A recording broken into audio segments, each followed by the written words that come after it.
So hey guys, the series name is What If Naruto x Tenten x Anko. So let's start the series. 5-year-olds Naruto, Uzumaki and Tenten were in the middle of packing. They were going on a trip with the Sandaime Hokage to Suna for some kind of peace treaty or something. The two kids were too excited about leaving the village to even listen to what the old man said after he told them they'd be going to Suna.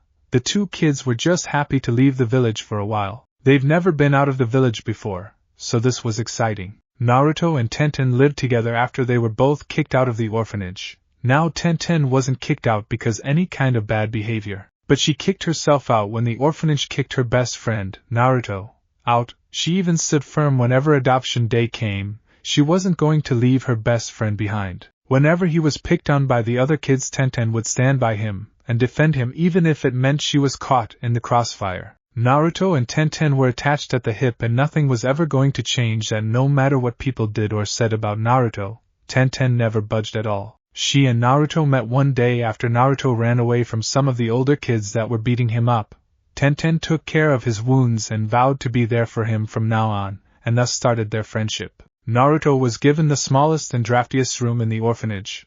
They gave him the thinnest mattress as well as the most tattered blankets to sleep with. Tenten stayed with Naruto in his room, never caring about how cold it was in there. She helped him steal food so he could eat since they staff barely ever fed him right. So when the two got kicked out and the Sandaime found them several weeks later scrounging in the trash for food, he gave them a small 2-bedroom apartment in an apartment building he owned. Naruto and Tenten were the only tenants in the complex, but that suited them just fine. They did however have to learn how to be handy since the apartment building was quite old and had many problems. The landlord was stingy and didn't want to spend a lot of money on the place. So with that, the two kids learned how to do minor repairs on many things along with a little plumbing and carpentry. They got a certain amount of money from the orphan fund to take care of their needs. Tenten did the shopping due to the fact if Naruto did, then all they'd have in the cupboards would be instant ramen. Though Tenten had to make sure she went to shops that didn't overprice things since she was a friend of the demon.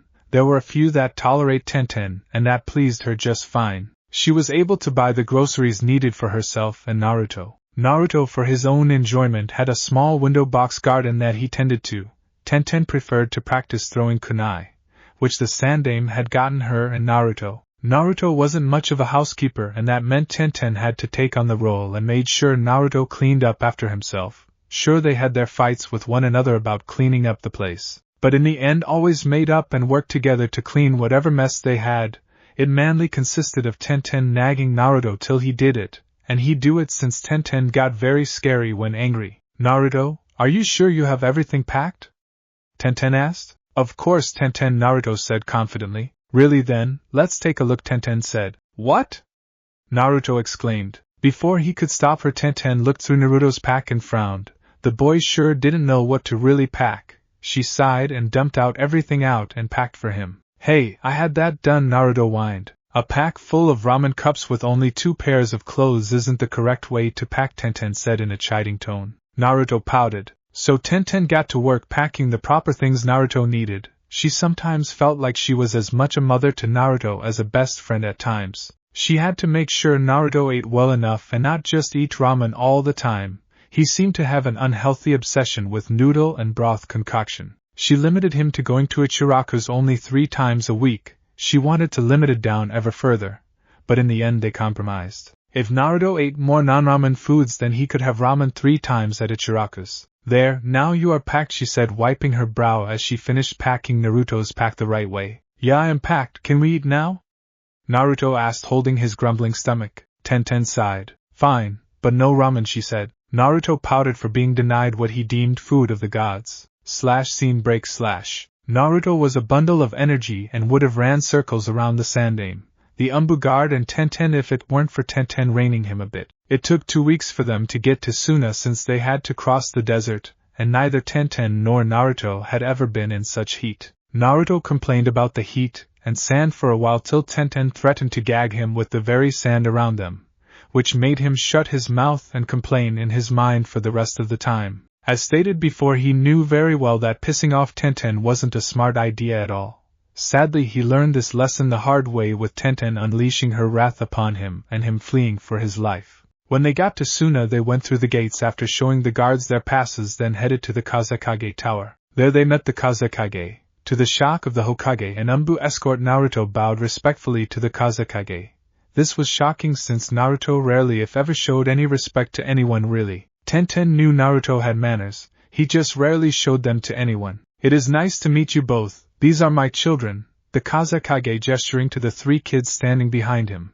Now, Lord Hokage, I believe we have an alliance to renew. Yes we do, the Hokage said with a nod. The 2 Kages headed to the council chambers while the 5 kids went off to have fun. My name is Naruto Uzumaki, Naruto said with pride. Tenten sighed and shook her head at her friend's enthusiasm. My name is Tenten, she said. My name is Temari. This is Kankuro and Gaara, Temari said. Temari was the eldest of the 3 siblings. She had dirty blonde hair which she wore in 4 ponytails with green eyes. To her right was Kankuro, the middle sibling. He wore an odd cat suit that had small points that looked like ears. He wore makeup, wore paint on his face. Last was Gaara, the youngest. He had short red hair and a blank look. He had dark circles under his eyes. It's nice to meet ya. Why are you wearing your sister's makeup and where is the nearest ramen stand?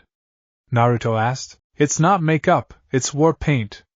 Kankuro shouted. Temari giggled at this since it was true that Kankuro would steal her makeup at times when he needed that perfect color. Tenten giggled then smacked Naruto in the back of the head causing Naruto to rub the wounded spot. Why'd you do that, Tenten?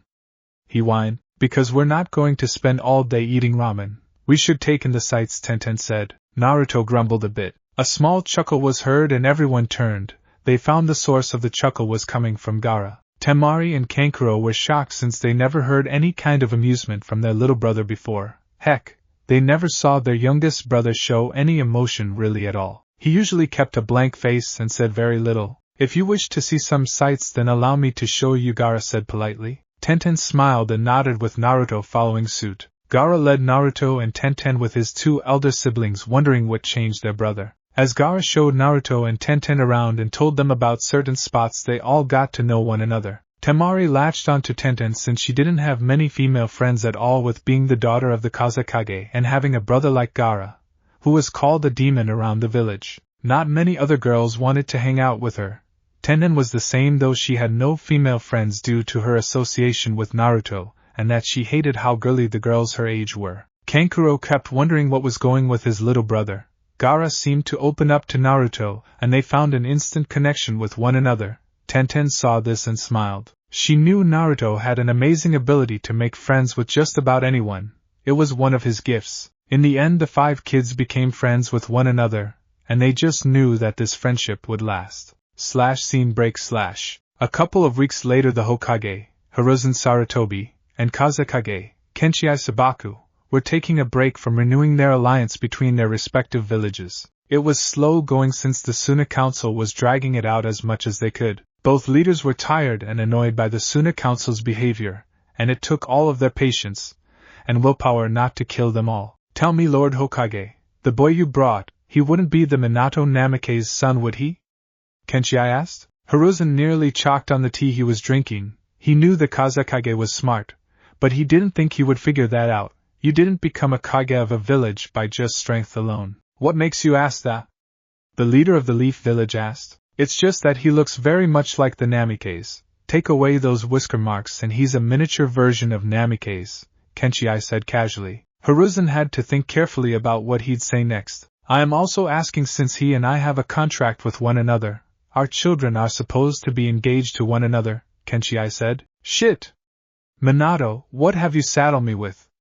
Hiruzen thought. Here's the contract for you to see, Kenshii said as he pulled scroll from his pocket. Hiruzen read it and found it was legit. He now had to wonder what to do next. He could ignore this. But what would the consequences be? Not only that, but Naruto was already engaged to Tenten even though both kids didn't know it yet. That contract was set up by his mom and Tenten's parents. Tenten's parents also came from Whirlpool where Naruto's mom hailed from.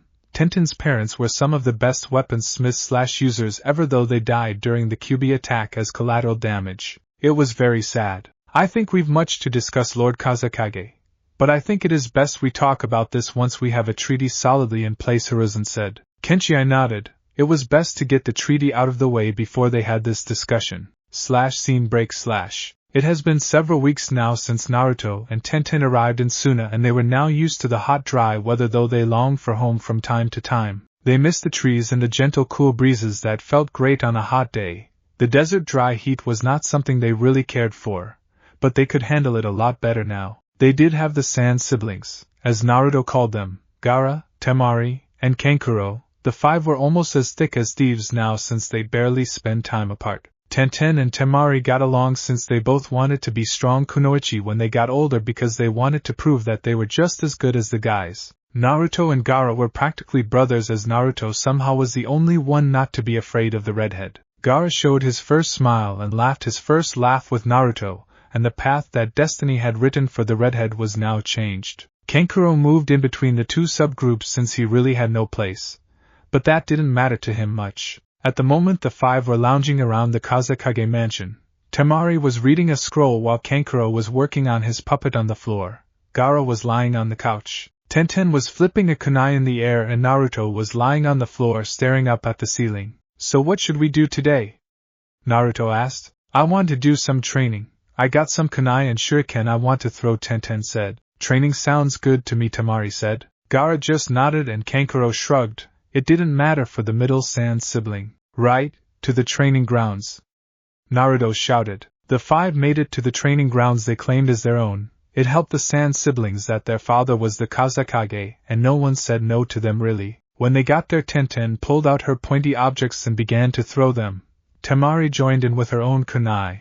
Tenten helped Temari with her throwing since the Suna girl wasn't as good as Tenten was. Kankuro was still fiddling with a puppet he had made, though it was crude. It was his first puppet he had ever made and wanted to try it out. He was still trying to figure out the kinds of weapons to use. He couldn't add poisons in yet since he could get his hands on any.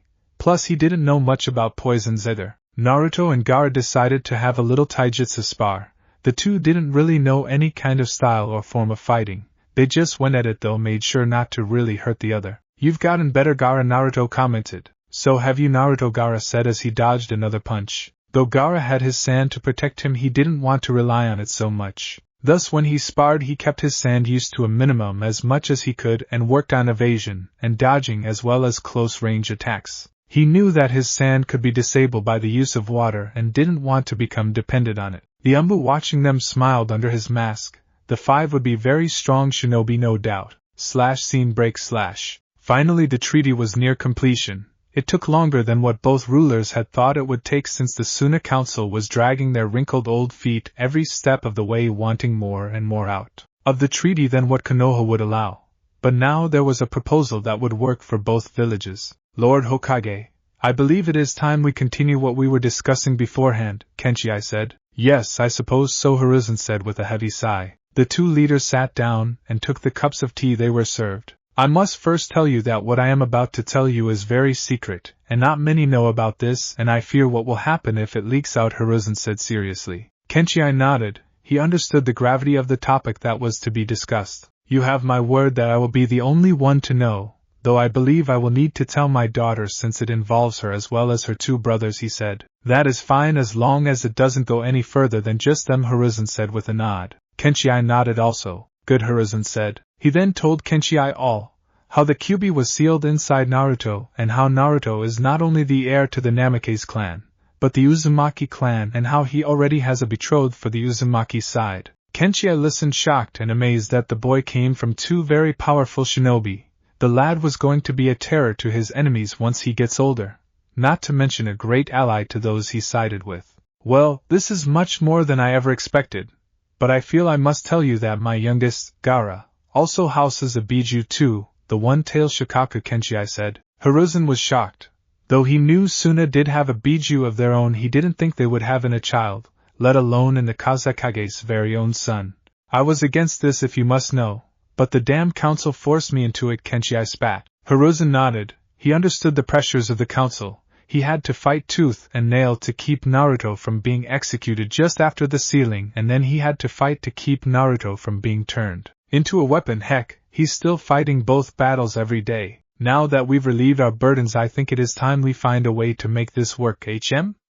Hiruzen said. Yes, this can and will strengthen the bonds between villages, Kenshi said with a nod. So the two Kages began discussing a plan involving the future of the 5 kids. Scene break.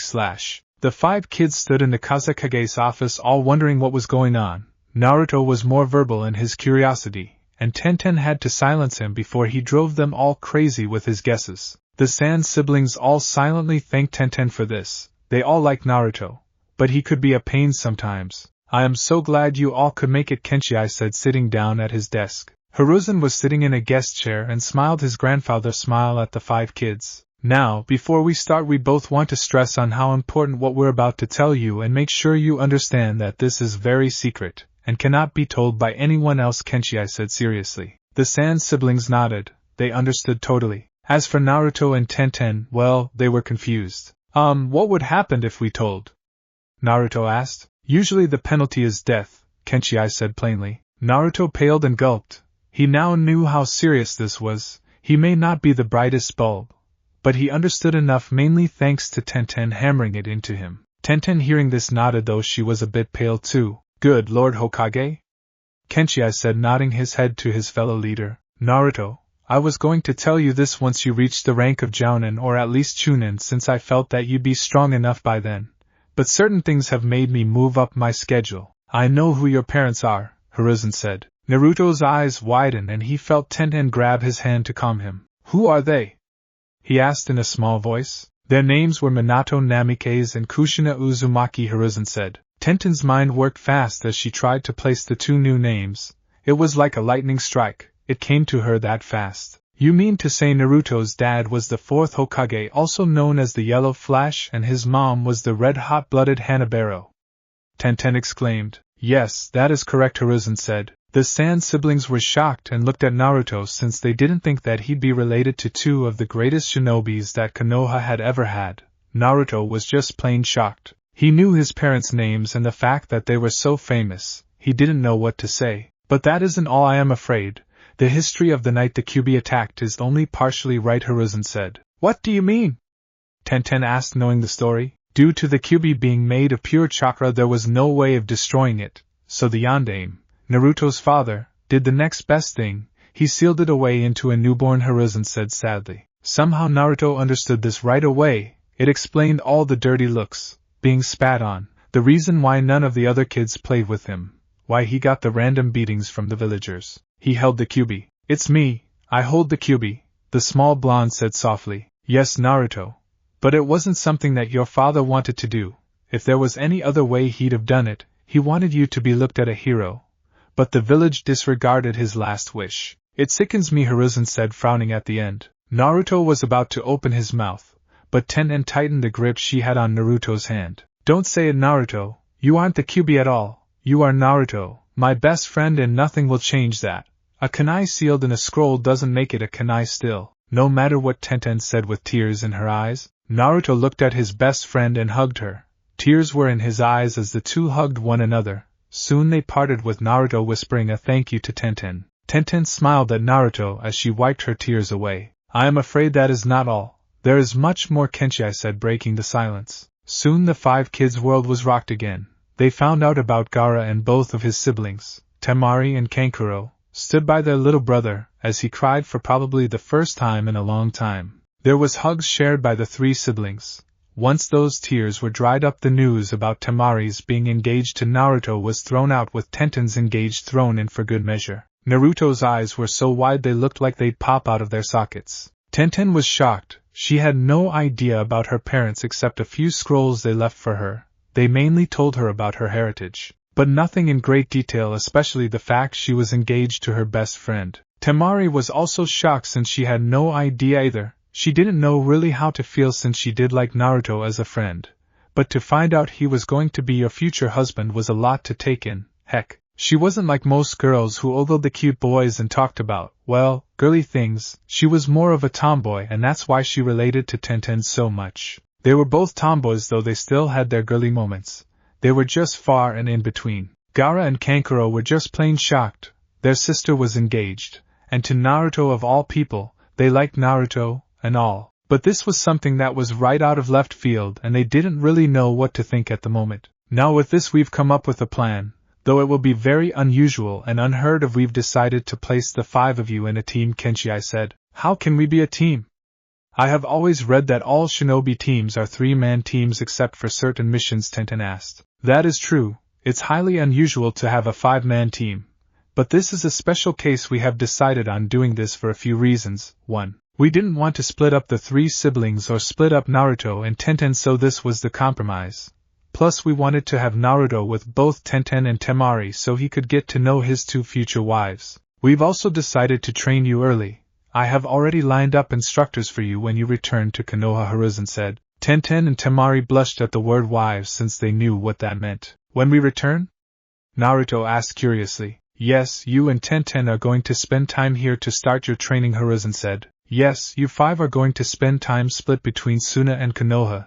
You'll be the first joint team of Suna/Konoha, Kenshi said. The 5 kids looked at one another and they came to a decision.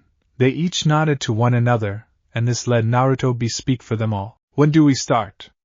Naruto asked. Scene break.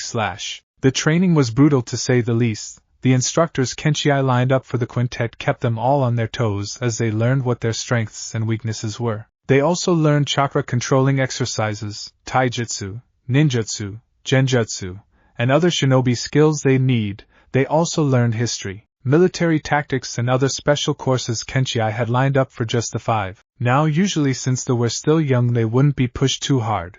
But Kenshi and Hiruzen both agreed that this was needed for the 5 to become strong early. They had several plans for the Suna/Konoha team, but they also knew that the 5 needed to be kids, so they made sure to give the 5 days off to relax and be their age. Gaara was long range and the main man on defense. His sand could be used to protect not only himself, but his teammates. He also could use his sand as an offensive weapon. What also happened was the Great Seal Master Jiraiya of the legendary Sannin checked over Gaara's seal and reinforced it so Gaara would be more sane and be able to sleep now. It did make him have to relearn how to use his sand, which took some time since he had to focus harder when it came to using his sand than before.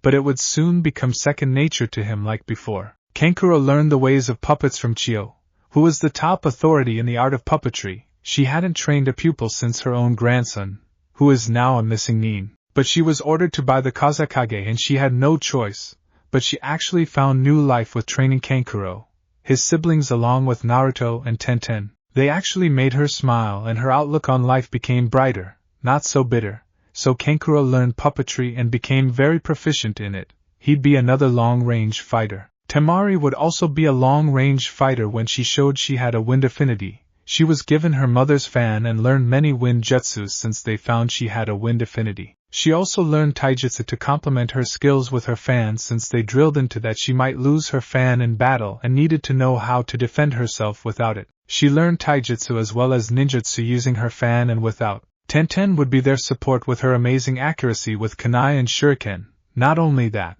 but she had amazing natural ability with kenjutsu. She was so good that it shocked the instructors. Though after learning about Tenten's parentage they understood, Tenten's parents were not only the best blacksmiths of Whirlpool, but the top of kenjutsu experts and were feared and revered. They could practically pick up any weapon and know how to use it in a few tries. It seemed that Tenten had inherited this ability from her parents. So Tenten's training was focused on learning more weapons, and along with that she learned fuinjutsu so she could carry all of her weapons without being slowed down. Jiraiya stayed a while to help Tenten with this since he was the master in this area. The budding weapons mistress also was taught taijutsu and ninjutsu so she had other skills to fall back on in case she needed it. As for Naruto, he was a jack of all trades really. He had a huge chakra reserve so that meant he would be the team's main ninjutsu user, though with parentage he had an amazing grasp on fuinjutsu and ate up all the books Jiraiya gave him. Both his mom and dad were great with seals. His father was a master and his mother,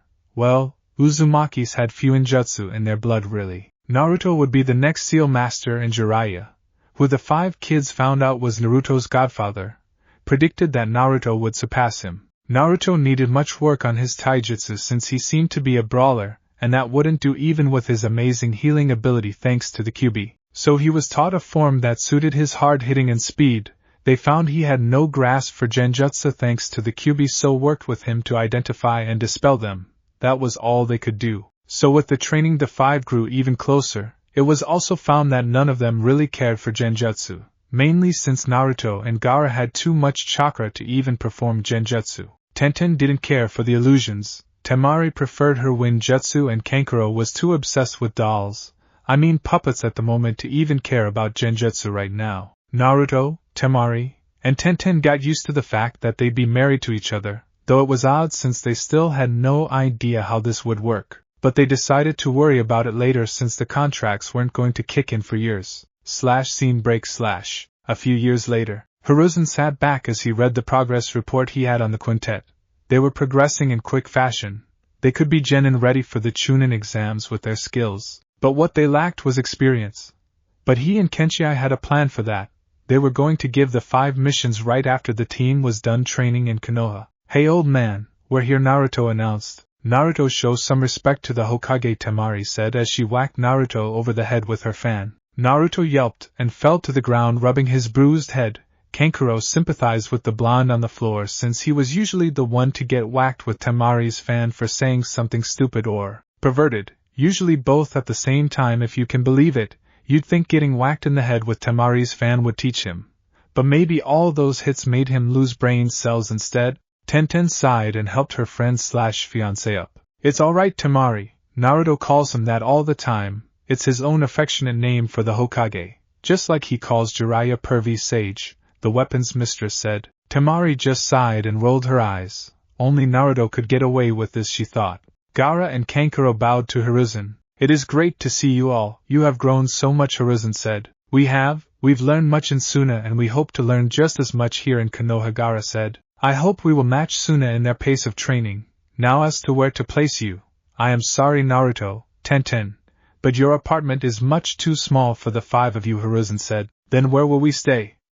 Tenten asked. "I have a small home that should suit you all," Hiruzen said. "Thank you, Lord Hokage," Temari said. "Yeah, thanks old man," Naruto said, grinning big. Temari and Tenten sighed. This was a habit that would never be broken. Scene break. The training the quintet got in Konoha was on par of the training they got in Suna. Their instructors got the reports of what they knew from Suna and just went from there. They were surprised at how advanced the group was. They'd be the most powerful team ever was on the mind of many of the instructors. Gaara had now an almost unstoppable defense, and could block just about anything and everything that came at him, or his teammates. He found he had an earth affinity, which wasn't surprising given he had control over any and all sand, though his earth affinity didn't come from his biju. So Gaara learned what earth jutsu they had available added to what he already knew. It was also found that he was a natural sensor, and this wasn't because of his tenant at all either. Kankuro didn't have much to do since he specialized in puppets, and no one in Konoha knew puppetry. So what they did was teach Kankuro taijutsu, so just in case he lost his puppets or something he could still defend himself. It was to be used as a last resort, but would be helpful to the puppet user since he wouldn't be useless at all. He didn't have the chakra capacity to do ninjutsu, so they decided to teach him some genjutsu instead since that didn't take as much chakra as ninjutsu do. Plus he has perfect chakra control and that was a must when it came to doing genjutsu. Kankuro was working on mixing both genjutsu and his puppets in a deadly combination. Temari learned more wind jutsus with and without the use of her fan. Her taijutsu was also brought up since it was still way below the level of her ninjutsu, so she was stuck training mostly on getting her taijutsu up to snuff. Temari didn't hassle with genjutsu at all, but the teachers wanted Temari know how to identify a genjutsu and break it. Tenten got more kenjutsu instruction and excelled at it. Her ninjutsu and taijutsu had improved greatly from when she had started, though not on par with her kenjutsu. She also was the best in projectile weaponry. She always hit her mark, not to mention she had a small armory of weapons that was growing by the day it seemed. All of them she knew how to use. Her skills in fuinjutsu was pretty good, and she had a bit of an obsession with explosive tags that frightened Kankuro at times. The girl loved explosions. She also learned that she had an affinity for water and began learning water jutsus. Naruto was skilled at all areas and showed it. His work in fuinjutsu was incredible and all of his instructors were in awe of what he could do with seals. His taijutsu was much better now that he wasn't a brawler, though he still had those tendencies and that couldn't be broken. His ninjutsu was amazing and it helped since he had huge chakra capacities and could use many jutsus without getting exhausted. Naruto grudgingly did kenjutsu to please Tenten since she wanted Naruto to and he could never say no to her. Naruto's elemental affinity was found to be wind, and he had Temari help him work on that. When they were done with their training, they got their first mission. It was a real test. They were to take out a bandit camp that had been terrorizing a few nearby villages. The new team's objective was to wipe the bandits out. That meant they'd be killing them. The team knew that as ninjas they'd have to do this.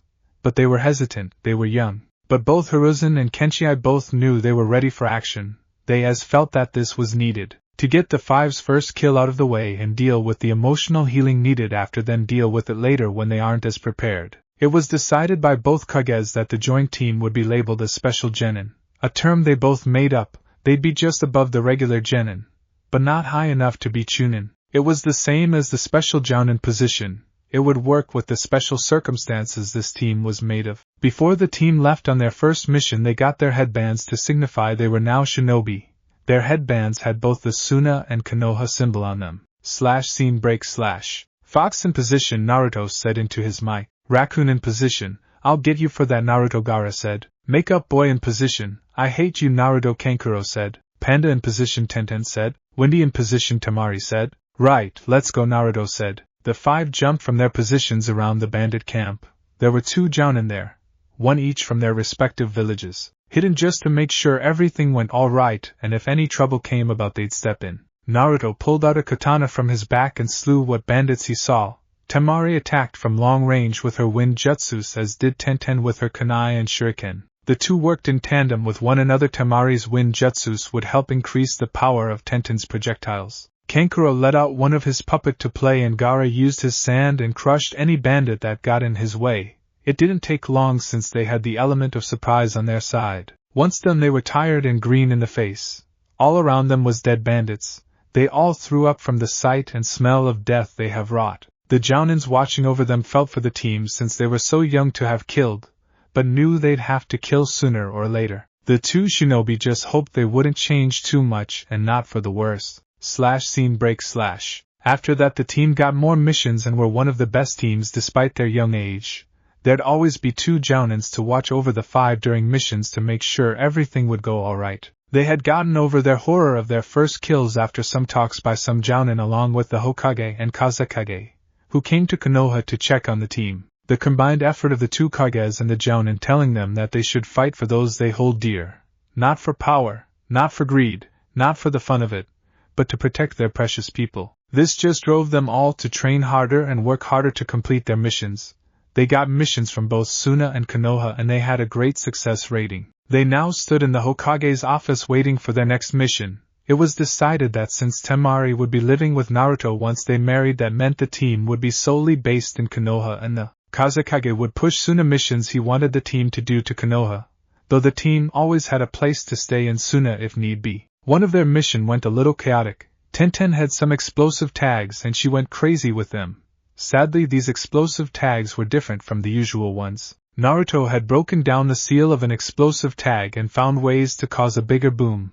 This of course made Tenten want to ravish Naruto, and it was kind of amusing to see Tenten chasing Naruto around, her wanting to ravish him and he running away in a total panic. Kankuro was laughing his ass off while Gaara stood there with amusement written all over his face. Temari just watched till she got tired and stopped Tenten, claiming that they were still too young for that, and they should save that for the wedding night. Tenten was embarrassed by her behavior, and Naruto kept his distance from Tenten for the rest of that day to be on the safe side. But back to the mission, they were tasked in taking out a village that was taken over by a huge number of bandits. So the team came in to wipe the entire village out since there was nothing there except bandits. This gave Tenten a gleam in her eye. She could use explosive tags without harming any innocents. Naruto held all the explosive tags and handed them out to the entire team.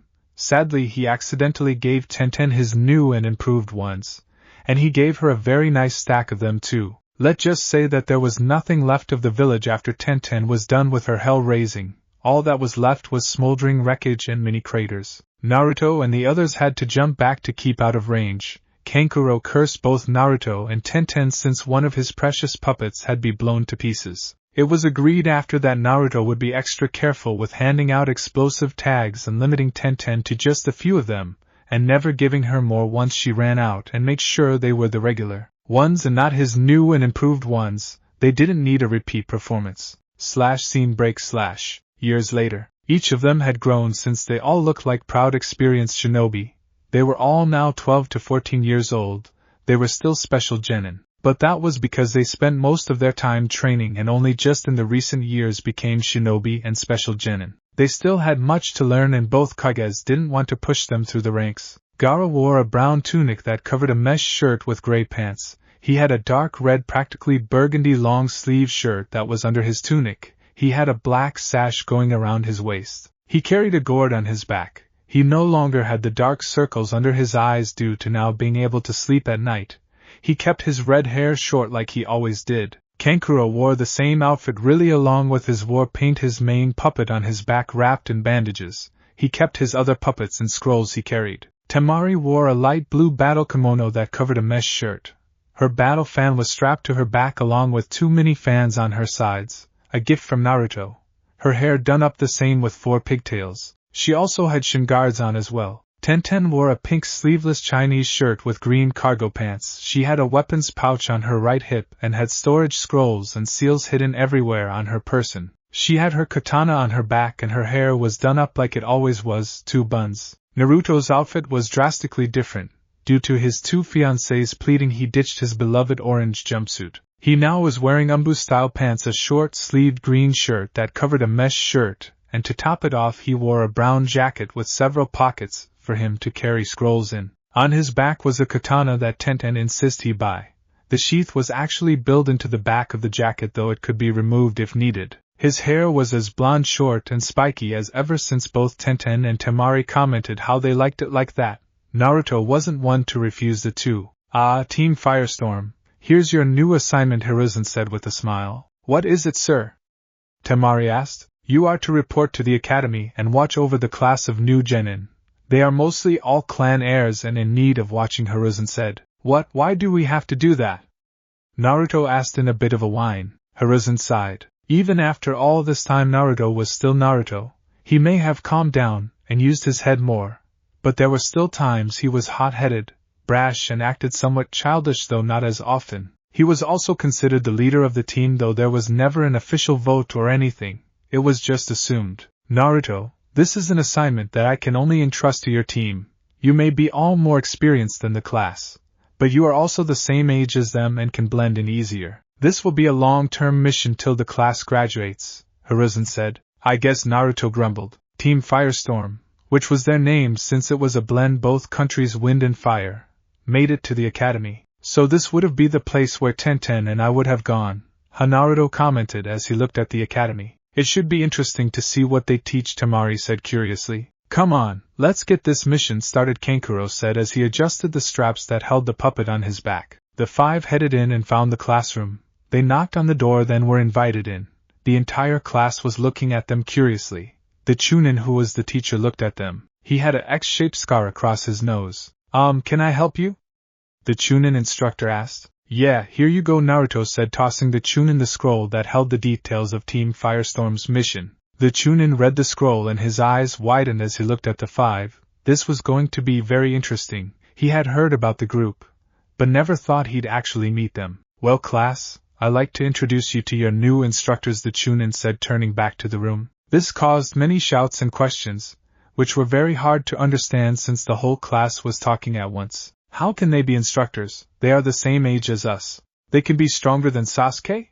I bet I am stronger than they are. Troublesome. HN, along with many other shouts and questions. Before the Chunin could regain control of his class, Gaara took care of it. "Quiet," Gaara said with some killer intent laced in his voice. This had everyone close their mouths as a Ki wave hit them. They had never ever felt Ki before. Gaara, though, held back a lot of his Ki, but it still felt like a tidal wave to the academy students, since they have never felt Ki hit them before. "Thanks, Gaara. But next time cut the killer intent a bit. We don't want them to have soiled underwear for the rest of class," Naruto said with a slight chuckle. Gaara just shrugged. It got the job done and that was all he cared about. He didn't care for loud things. Right. If you could all introduce yourselves," the Chunin said, recovering faster from the Ki than the rest of the class since it wasn't directed at him. And to him it was pretty weak to Ki he's felt before. "Very well, ladies first," Naruto said, gesturing to both of his fiancées. "My name is Tenten, Special Genin. I am a part of joint team between Suna and Konoha. The weapons mistress of Team Firestorm Tenten said bowing. My name is Temari Sabaku, Special Genin.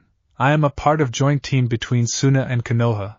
The wind mistress of Team Firestorm Temari said bowing. My name is Kankuro Sabaku, Special Genin.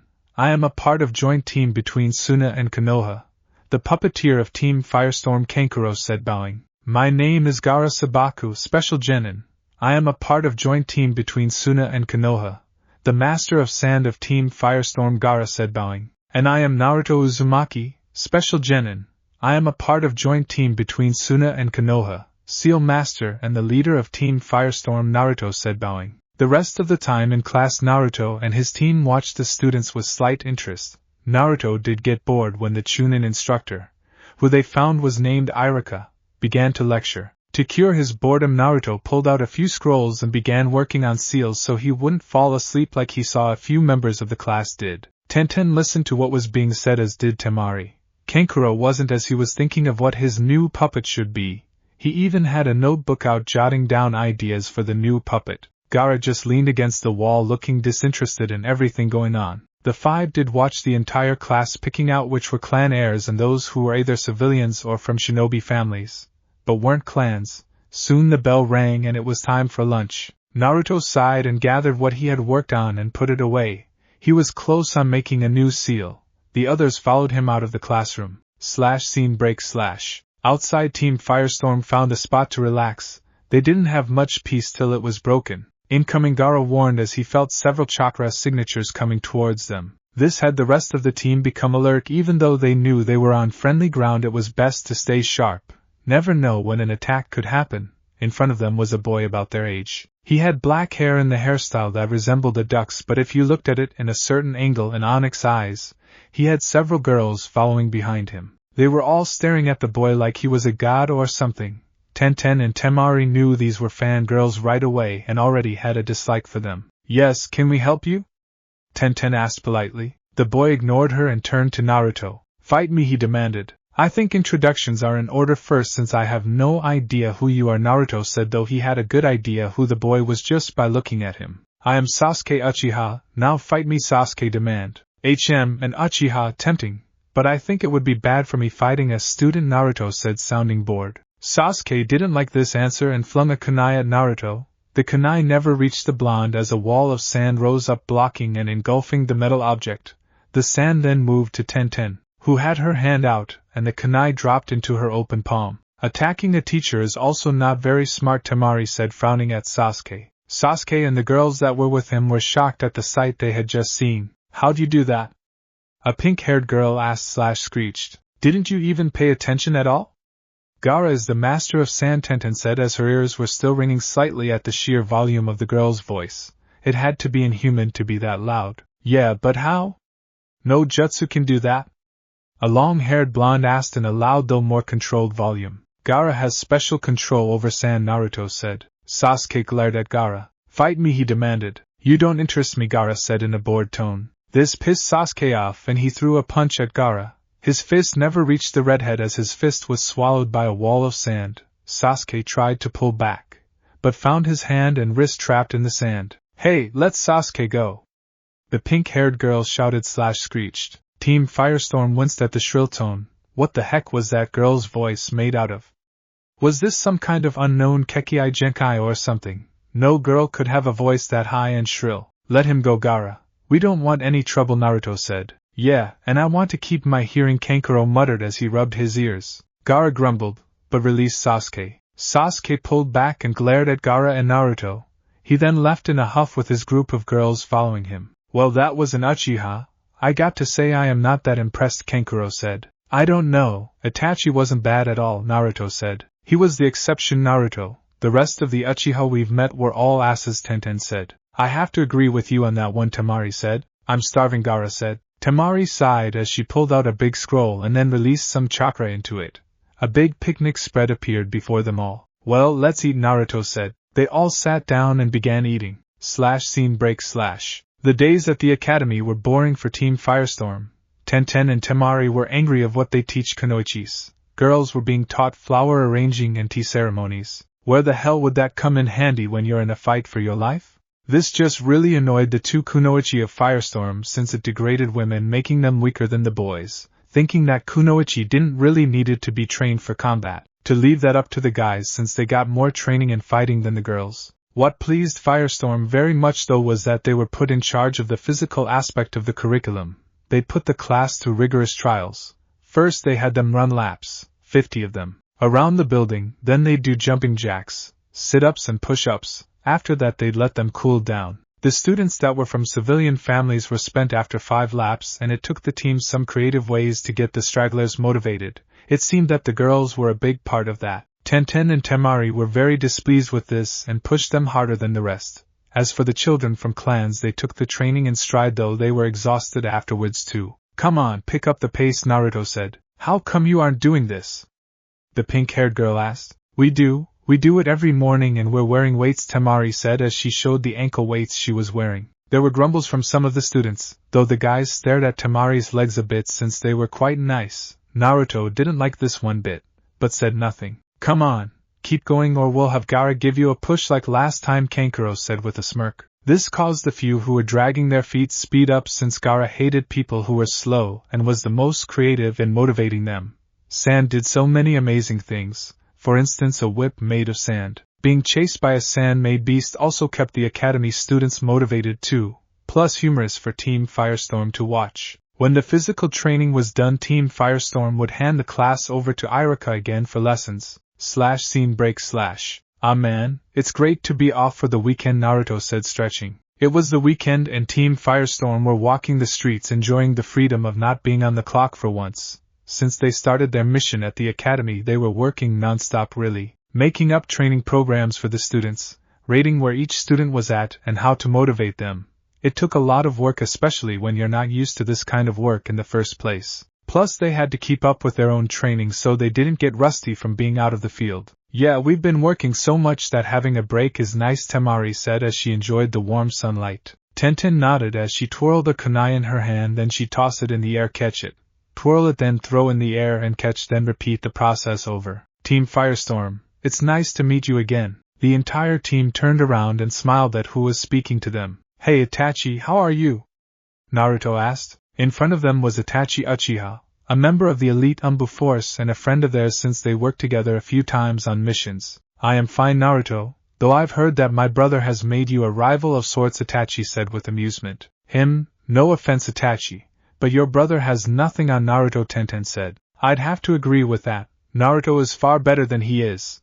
But Sasuke is also very strong too, plus he is young and doesn't have the experience and training Naruto has had, Itachi said. He'd have to get through Gaara before ever getting to me, and Gaara is almost as strong as I am, Naruto said. Gaara was very protective of his family, and since Naruto would be his brother-in-law and he considered Tenten as a sister, and anyone threatening either one would in for a world of pain. Itachi nodded. He knew from sparring with Gaara that the redhead was tough. He could still feel a few of the sand burns he got during their sparring matches. They hurt a lot. Plus he still found sand in his clothes even days after their spars. That was very uncomfortable to say the least. Well, I'd better go. I have a mission, he said, then left. Itachi is the best and friendliest Uchiha in that entire clan, Kankuro said. What about Mikoto Uchiha? She's the head of the clan. I've heard she's very nice too, Temari said. Haven't met her at all, so who knows, Kankuro said with a shrug. I have, Naruto said. This had the 4 other members of the team look at Naruto. When did you meet her? Tenten asked. Oh, when we were training here once. She is very nice, and I don't understand why only she and Itachi are nice and the rest of the clan were assholes, Naruto said. The once head of the Uchiha clan, Fugaku Uchiha, had plotted a coup d'etat against the Hokage. But his plans were ruined and he was assassinated by an Umbu force led by Itachi, and they slew all the Uchiha that were a part of the coup d'etat. The only Uchihas that stayed alive were the ones not involved with the coup. That meant all the elders were dead along with some other high-ranking Uchihas as well. Only a couple dozen Uchiha were left and they were all loyal to Konoha and the Hokage. The Uchiha clan had to be all interrogated after the purge to find out where their loyalties lie. The clan lost a lot of their grand prestige along with them losing the police force they ran and other harsh penalties. But Mikoto, the new head, has been making strides in making the Uchiha a name that people could trust again, with Itachi and other Konoha loyal Uchiha helping improve their clan's status through the shinobi side. Mikoto is also the mother of Itachi and Sasuke, and she is grooming Itachi to take her place as clan head. Itachi could have taken over as head right away, but didn't feel ready, so Mikoto took over till Itachi was ready to handle the job. This pissed Sasuke off so much since he grew up on his father's and many of the now dead Uchiha rhetoric of them being the elite, and all other clans and bloodlines are below them. He was so influenced by those people that Mikoto and Itachi did everything they could to change Sasuke's attitude. None of them worked so far, and that's why Mikoto was holding and grooming Itachi for clan head rather than Sasuke. She knew that Itachi would keep the Uchiha clan on the right road. So Sasuke was working hard on proving them all wrong by training to kill his brother, and then take the top spot and bring the Uchiha clan back to its former glory that his father wanted. Scene break. Hiruzen sat at his desk trying futile in defeating Hokage's worst enemy ever, paperwork. There was just so much of it, and it never ended. He cursed Minato for leaving and making him do all this annoying work. There was so many idiotic requests from the villagers that it gave him a headache. He took a glance away from the stack he still had to go through, and when he looked back he could have sworn the stack had doubled or tripled in size. What the hell? Was the stack growing on its own or something? A knock on the door was his saving grace. "Come in," he said with great relief in his voice, and enter Team Firestorm for their routine status report. Team Firestorm, how goes your mission so far?"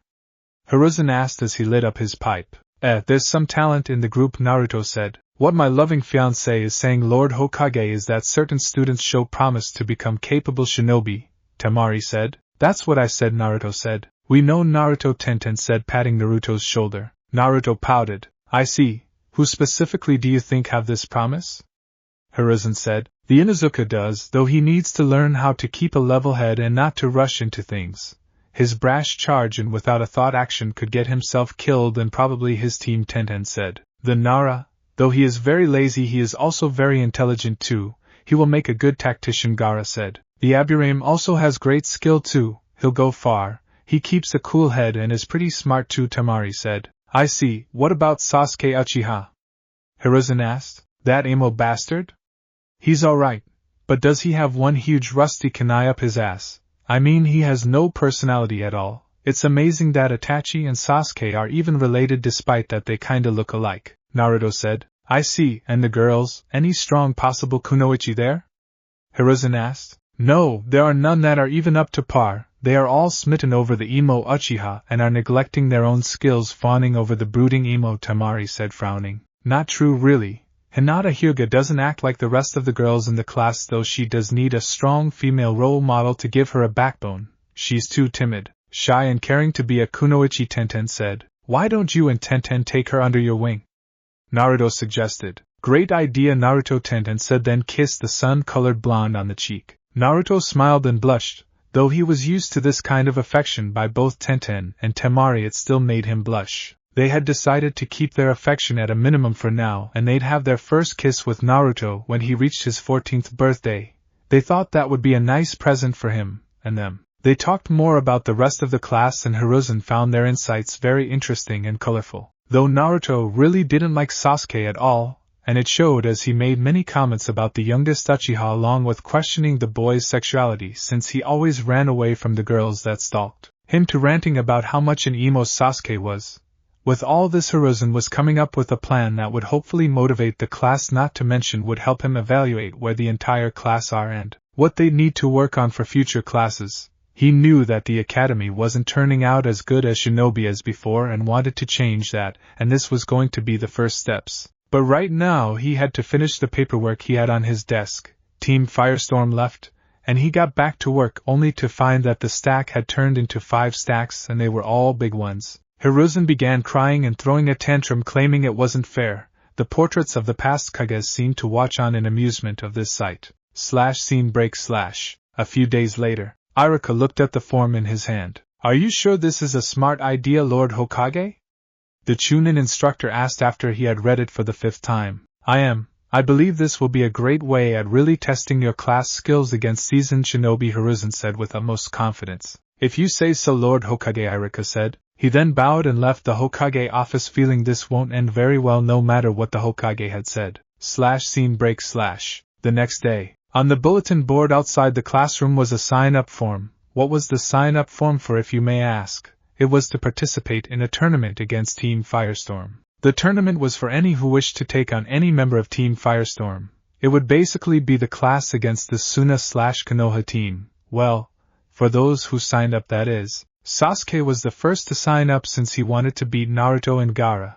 His two very avid fangirls, Sakura and Ino, signed up so they could show their Sasuke how good they really are. The rest of Sasuke's fangirls signed up also not wanting to be shown up by the two aforementioned girls. Kiba signed up since he thought he could win hands down. Shino signed up to test his skills. Shikamaru signed up though he thought it would be very troublesome. Chuji signed since Shikamaru signed up. Others in class just followed the clan heir's lead, wanting to test their skills and show off to the girls. /scene break/ Team Firestorm looked over the final list of who they'd face. They saw it was most of the class they'd be facing. They weren't daunted by this at all since they knew they could take them even if they didn't go all out. They didn't want to kill anyone in the class, though Naruto wouldn't have minded if he had accidentally killed a certain emo. Well, how are we going to split this up?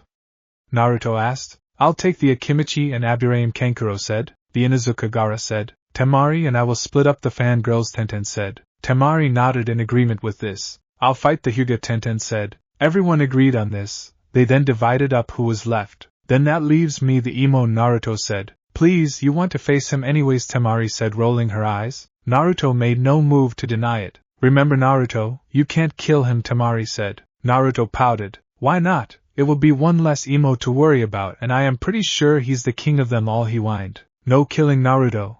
I don't think the Hokage will like the paperwork that will come if you do, Temari said. Fine, Naruto said, folding his arms and pouting. Well then, shall we begin to train?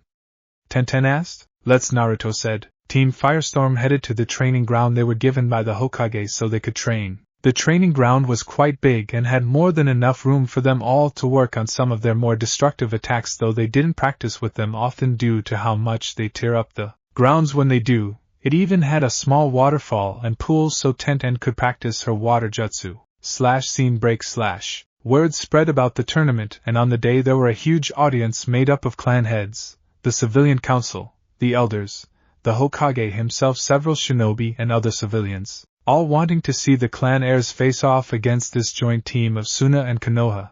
The shinobi and clan heads all have heard of the exploits of the team and were very anxious to see them in action. Iruka was the proctor for the fights, and to make sure nothing went wrong, the fights turned out to pretty lackluster to begin with. Temari decided to fight most of her fangirls she picked all at once. She knew they were no match for her and decided to give them a chance by having them all go at her at once. They didn't last long and were beaten a couple minutes in.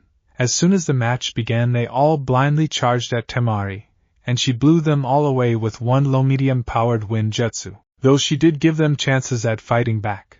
But none of the attacks hit her at all, as she easily avoided them because of how sloppy they were. Temari blew them all away again, and the ones able to get up tried again.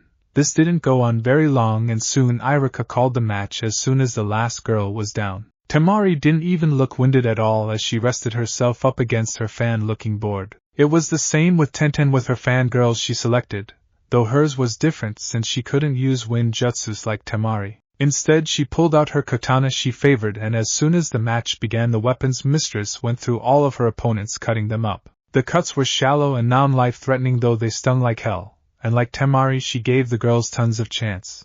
But like before, none of the girls could hit her. Plus, all their attacks were quite weak and pathetic. She then sealed the katana back, and Iruka called the match knowing Tenten won. Temari and Tenten decided save Sakura and Ino, Sasuke's two main fangirls, for later, though Tenten would also be facing Hinata Hyuga too. Naruto, Gaara and Kankuro divided up all the boys in the class and took them out easily. They of course made sure that the boys had a good enough chance, but they were beaten by the three boys solidly. Next was Gaara's match with Kiba. Gaara blocking all of Kiba and Akamaru's attacks with his sand. Kiba never got close and was pinned by Gaara's sand, ending the match in 5 minutes. But Gaara did give Kiba many chances, but each one repelled by Gaara's sand, and it didn't seem Kiba was learning his lesson as he kept charging in with his partner Akamaru. The Inuzuka lad never thought to change his tactic of charging headlong into his opponent. His mother and sister sighed and shook their heads. They need to have a talk with him later. Kankuro took down both the Akimichi and Aburame separately. His match with Chuji was easy enough, but Chuji would be a powerhouse in the future. The Akimichi just needed to focus more on training than eating really. Kankuro got Chuji with a poison from his puppet. The poison wasn't fatal or anything, but it burned and hurt. The match with the Aburame was tough with him using his bugs very effectively. Kankuro tried his puppets, but that didn't work, and even Genjutsu, which the Aburame figured out and dispelled easily. But Kankuro got around that, relying on his taijutsu and getting close to the Aburame. The Aburame wasn't expecting this at all, and when Kankuro went at him in close combat, the Aburame could hold off for just a while, then he was defeated. Naruto fought against Shikamaru since it was decided he would be the best challenge to the Nara. It held true since the Nara was quite smart, and did his best to take down Naruto. But Naruto was too unpredictable for the Nara and in the end lost. Shikamaru thought this was all too troublesome and was so glad it was over and he could go back to napping and watching clouds. Tenten's match against Hinata was short, with Tenten winning, but she did her best to encourage Hinata during their fight. Hinata gained much confidence towards the end of the fight, but still lost. Tenten helped Hinata up afterwards and gave Hinata some encouraging parting words. Temari used one wind jutsu on Ino to defeat her. It started off with Temari letting Ino have the first attack. It was quite pathetic, and easily dodged. Temari then blew away the long-haired blonde, making her land somewhat hard against the trunk of a tree. She didn't even use a strong wind jutsu against Ino. It was all very sad and pathetic. Inoichi Yamanaka looked so disappointed with his daughter to beaten so easily, and knew he would have to have some words with his daughter after this and also up her training a lot. He understood that Temari may be stronger and have more experience, but Ino brought a bit of shame to the Yamanaka clan for how pathetic she was. Tenten's match against Sakura started off the same like Temari's against Ino. Tenten allowed Sakura to make the first move. Sakura came charging in like a wild bull with her fist cocked, thinking she could take Tenten out with one punch and Sasuke would fall for her. Tenten sighed and shook her head at this sorry excuse of an attack and sidestepped the assault. Sakura spun around ready to attack again. But Tenten kicked the pink-haired girl hard, sending her flying to the tree. The weapon's mistress then threw out a barrage of kunai, pinning Sakura to the tree. This is where Team Firestorm learned where the origins of Sakura's banshee ways. Her mother was screeching and wailing that Tenten should be punished for harming her precious Sakura. Everyone ignored the elder banshee, though their ears still rung for those who were close to the head banshee. A lot of the shinobi there could see some potential in a few of the students, even though they lost. It was because who they were going up against were more experienced than the students. Though they knew that the team was going easy on their opponents and not even trying really. But what disgusted them, and it was mainly the seasoned kunoichi, was the way the girls acted and fought. Fangirls gave all kunoichis a bad name, and seeing this made them very angry indeed.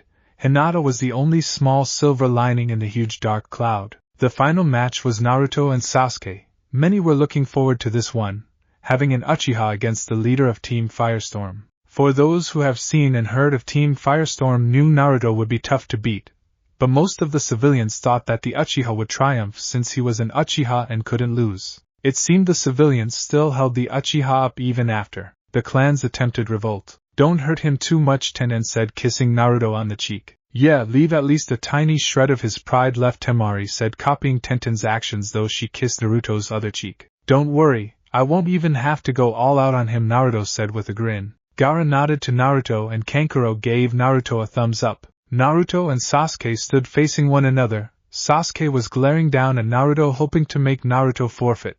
Naruto wasn't even fazed by Sasuke's pathetic attempt in intimidation. He looked bored. "Ready?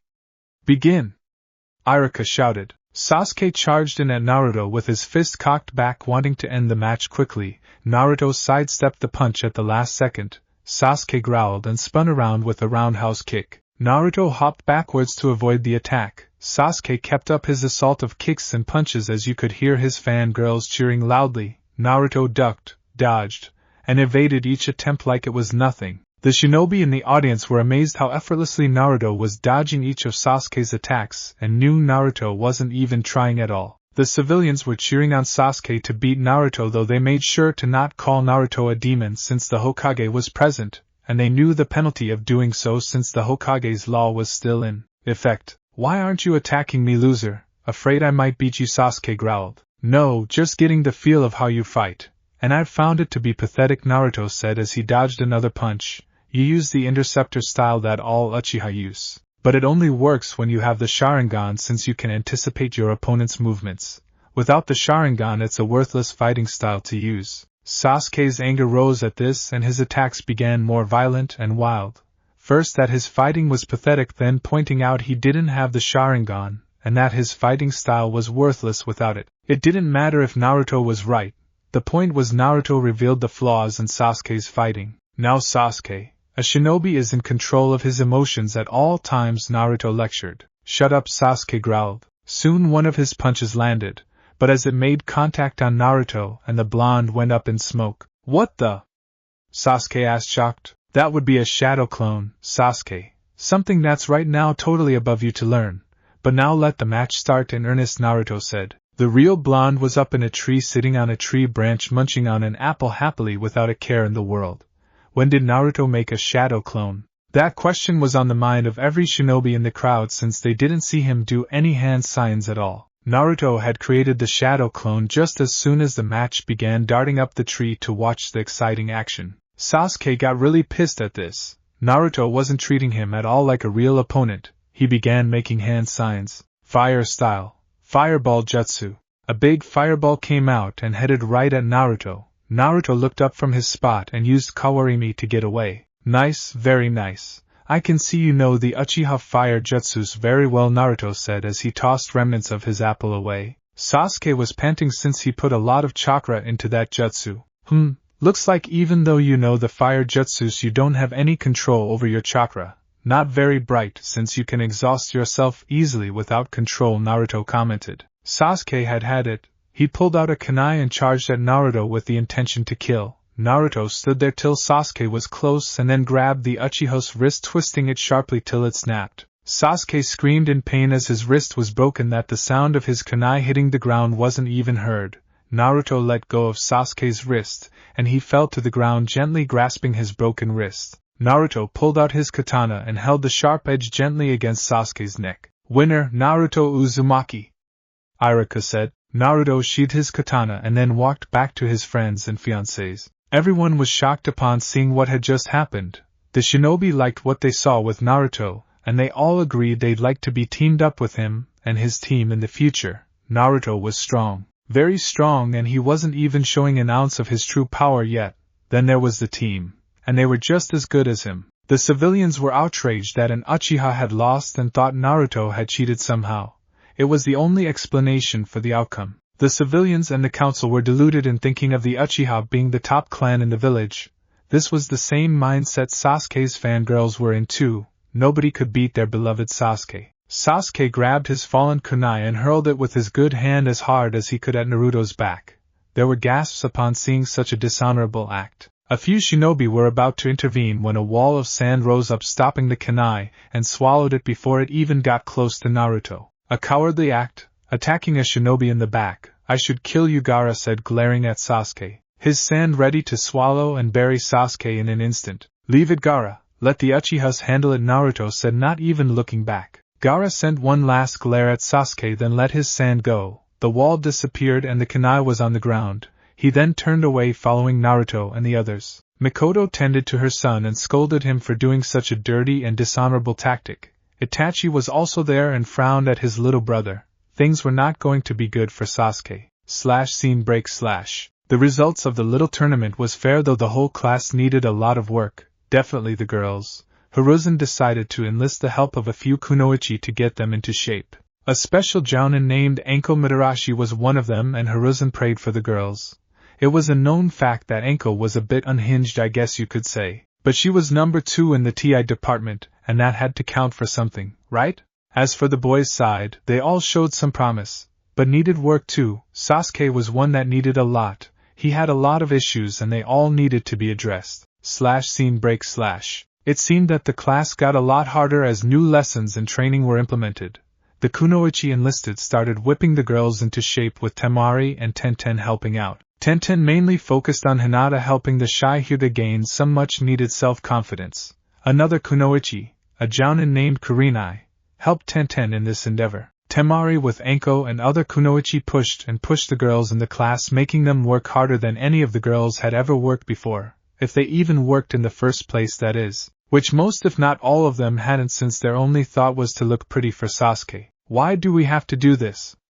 One girl complained. You wanted to be kunoichi, and this is what you'll have to endure. You will be going on missions that could end your life. You should be prepared for anything, thus we're training you all to be ready for anything, Temari said. But how will this make Sasuke look at us? We're filthy. We have to look pretty for him, Sakura said /whined. Temari and the gathered kunoichi growled at this.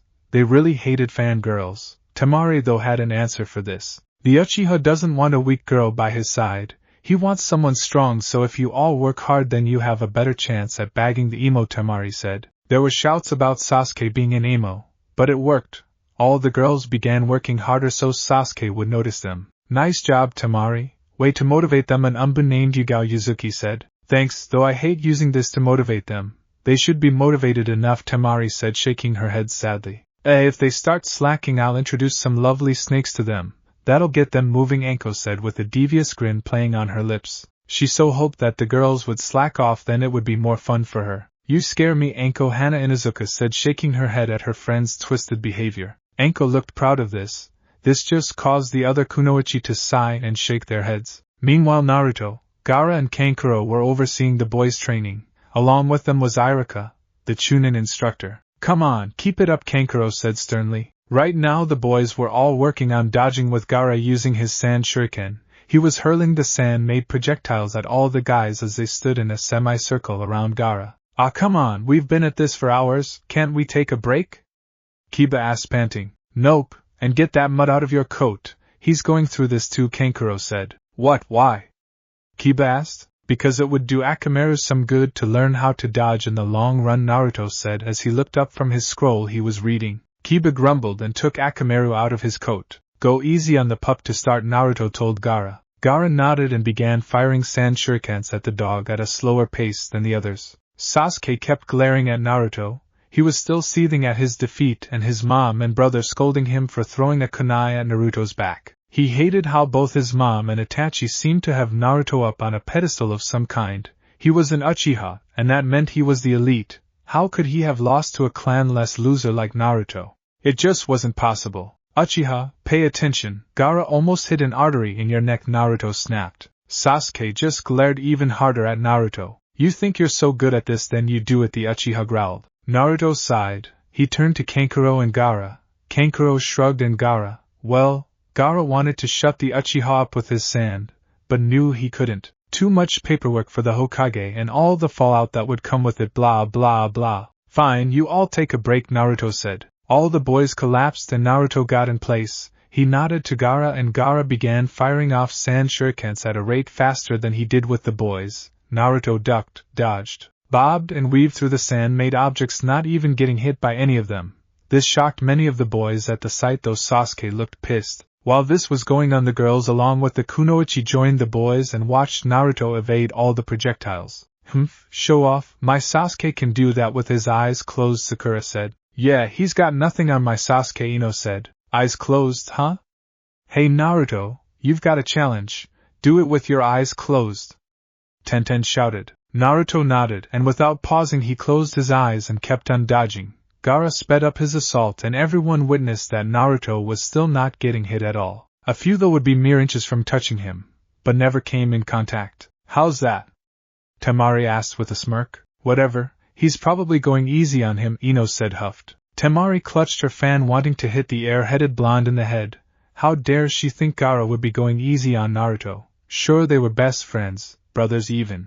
But that didn't mean they didn't go all out when they sparred. Though they made sure they didn't kill one another, they still fought hard against each other. Actually, Gaara is trying to really hurt him. A lot of those sand shurikens have been aimed at vital points on Naruto's body, and if they hit it would mean major blood loss or death, Yugao said in observation. The other seasoned kunoichi nodded as they watched the spectacle in awe. Gaara, you better not be aiming at that spot, Temari shouted. Of course not, Sister, Gaara said casually, never ceasing his attack. Though he was a bit scared of his sister, and cringed a bit inwardly, he definitely made sure he stayed away from that area or feel the wrath of his sister and Tenten. That was a fate worse than death. Hell, the Shinigami would be pissing its pants if he ever faced off against the pissed-off Tenten and Temari. They were just plain frightening when they were angry. Gaara finally stopped his attacks and Naruto sighed as he wiped the sweat that was covering his brow. He walked over and plopped down in between Tenten and Temari, who were sitting next to one another, and made room for their future husband. Tenten handed Naruto a towel and Temari handed him a water bottle. "Get a good workout, Naruto?" Tenten asked. "Yeah, haven't had one like that for a while. It was fun," Naruto said, smiling. Tenten and Temari smiled as they shook their heads. Their betrothed had a weird definition of fun. "So, how was your training going?" Naruto asked. Fine so far, but we needed to really kick it up." "But they aren't ready for that," Tenten said. "Yeah, we haven't even gotten to the really hard stuff yet," Temari said. "What, you've had us hanging upside down from a tree lifting 2 buckets full of water around our shoulders all morning," Sakura said. "Yeah, and why is the Hyuga getting personal training?" Ino asked. Sasuke heard this and his head snapped up. "I am an Uchiha. I should be the one getting personal training, not a Hyuga," he said angrily. "Hinata needs more work on a personal level than the lot of you. As for you Uchiha, we really don't care about you at all," Naruto said, waving Sasuke off. Sasuke glared at Naruto and pulled a kunai only for him, unable to move his hand. He found that his wrist was wrapped with sand, which stopped him from committing his act. "Are we really going to have to go through this again?" Gaara asked in now very bored tone. Sasuke had made several attempts, and they were attempts, to attack Naruto whether his back was turned or not. Every time Gaara trapped him in his sand. It was getting really pathetic now. "Okay, break is over, back to training," Kankuro said, getting up. Loud groans were heard after this from the students. "No buts, if you don't get in gear then we'll have Anko run the rest of the drills for today, and the next couple ones as well too," Temari said. This got the girls running since they all knew how sadistic the snake user could be. This disappointed Anko, though she was really looking forward in training the girls. Tenten and Kurenai led Hinata away to help boost her self-confidence as well as her training. "As for you guys, let's go or Gaara will be running things and not Kankuro," Naruto said. Kankuro was a slave driver, that was for sure. But Gaara was a slave driver's worst nightmare. He was relentless and barely gave them a break when he was in charge. The boys got up, not wanting Gaara leading the training sessions. "This is going to be a long year," Naruto sighed. Hiruzen sat at his desk with the jonin that would be the team instructors for the new class of genin coming out. Also with them was Team Firestorm. They were there to give the jonin a better insight on the fresh genin. "Another year, and another wait. Where is Kakashi?" Hiruzen asked, noticing the chronically late jonin wasn't with them. "Yo, sorry I am late, I was on my way here. But then I was chased by a horde of rabid bees and it took several hours to get rid of them," a masked jonin said as he entered the room reading a certain orange book. "That's got to be the stupidest thing I've ever heard, and I live with Kankuro," Temari said. "Yeah, hey. Wait a second," Kankuro said as he realized he had been dissed. Several chuckles were heard from the gathered jonin. "Enough, another year has gone by and it is time for a new batch of genin to start their career as shinobi in our village. This time it will be different though. As you know, Team Firestorm has been at the academy helping the genin get ready and their input will be beneficial to you all. So listen to them. Now let's get started," Hiruzen said. The gathered jonin looked at the Konoha/Suna team. "I'll take the new Ino Shikacho team," a man that looked like the Hokage said. "They'll be good together. But you'll need to motivate the Nara, and the Yamanaka has to get rid of her fangirl nature for her to be a great kunoichi. The Akimichi also needs some motivation as well since all he seems to do is eat," Temari said. "Sounds interesting," the bearded jonin said as he took the files. "I'll take the Inuzuka, Abirame, and Hyuga," Kurenai said. "Why them?" Tenten asked. "They'd make a good tracking team," Kurenai said. "That's all good. But you shouldn't place 3 trackers in one team. Spread them out so the other teams have a tracker in them," Kankuro said. "What do you mean?" a jonin asked. "He means that it would be beneficial to have a tracker on each team in case they need one. Besides, if you have a team of all trackers then they could be easily eliminated since none will have the skill of combat on their side," Gaara said. This made all the jonin think and they agreed with what was said. They had lost plenty of tracking teams over the years since there wasn't one in the group that specialized in combat really. Have the Inuzuka team up with the Nara and Akimichi, it would do some good for him to learn to be patient, and he can get it from those two, Temari said. The Hyuga can be placed with the Yamanaka and that Maki person. The Hyuga can be their tracker as well as the close combat specialist, while the Yamanaka can provide support, and Maki can help with his kenjutsu, Kankuro said. The Abirame should be placed with the Uchiha and the Haruno girl, Naruto said. Why that mixed Naruto? Hiruzen asked curiously. He's the only one that could stand both the Uchiha's emo brooding behavior, and the Haruno's screeching ways, Naruto said. The rest of the teams were created after that with the input of Team Firestorm. I see, those teams seemed well balanced, I guess. Do any of you see a problem with them? Hiruzen asked. There was no objections. Good, now you Jounin can pick your team, Hiruzen said. The teams were picked with the Hokage-looking Jounin taking the Inuzuka, Nara, and Akimichi and Kurenai took the Yamanaka, Maki and Hyuga. The other teams were selected with Kakashi taking the team with the Uchiha. Very well, thank you all for coming and good luck with your teams, Hiruzen said. The Jounin left with Team Firestorm staying behind. Well, your mission is over. I thank you for all of your hard work, Hiruzen said with a smile. Thank you, Lord Hokage, Temari said, bowing. Gaara, Kankuro and Tenten mirrored this with Naruto shooting a thumbs up and a foxy grin. Now let's see what missions I have for you, Hiruzen said as he looked through the stack of missions he had. Scene break /. It didn't take long for Team Firestorm was back doing regular missions. They were happy to be out of the village after being in there for so long. It was like stretching your arms and legs after being in a cramped airplane seat. Man, it feels good not having to babysit those brats anymore, Kankuro said with happiness in his voice. Yes, it was an annoyance, Gaara said with a nod of his head. Don't know, I found it kind of fun beating those girls into shape, Temari said with a smirk. I just love your sadistic side, Temari. It just makes you glow, Tenten said sarcastically. Temari just stuck out her tongue at her best friend in reply. That's mature, Tenten commented with a snort. Naruto chuckled watching his two fiancées act so childish, though they were on their way to eliminate a bandit camp that has been causing much trouble within the borders of Fire Country. Okay guys, we're close, game faces on, Naruto said firmly. The rest of the team nodded and they got serious. They arrived and heard the bandits talking loudly about the stuff they just stole. Man, that was easy, the village barely even fought back, one said. Yeah, we're getting good at this, maybe we should think bigger, go after the towns next. Another suggested. Yeah, there'd be plenty to grab there as well as women too, a third said laughing pervertedly. Tenten and Temari growled upon hearing this. Temari gripped her fan tightly ready to do some lethal damage while Tenten already had several kunai in her hand ready to throw at some very private areas. On my mark, go! Naruto said. The five leapt and ambushed the bandit camp. Temari and Tenten went all out and slew most of the bandits. Temari whipped up a small cyclone filled with some of the bandits. The cyclone cut and shredded the bandits to pieces, while Tenten first hurled her kunai at the bandits' tools. Then she leapt down pulling out her katana and began hacking and slashing every bandit she saw to pieces. Kankuro and Gaara providing protection and support for the two pissed-off kunoichi.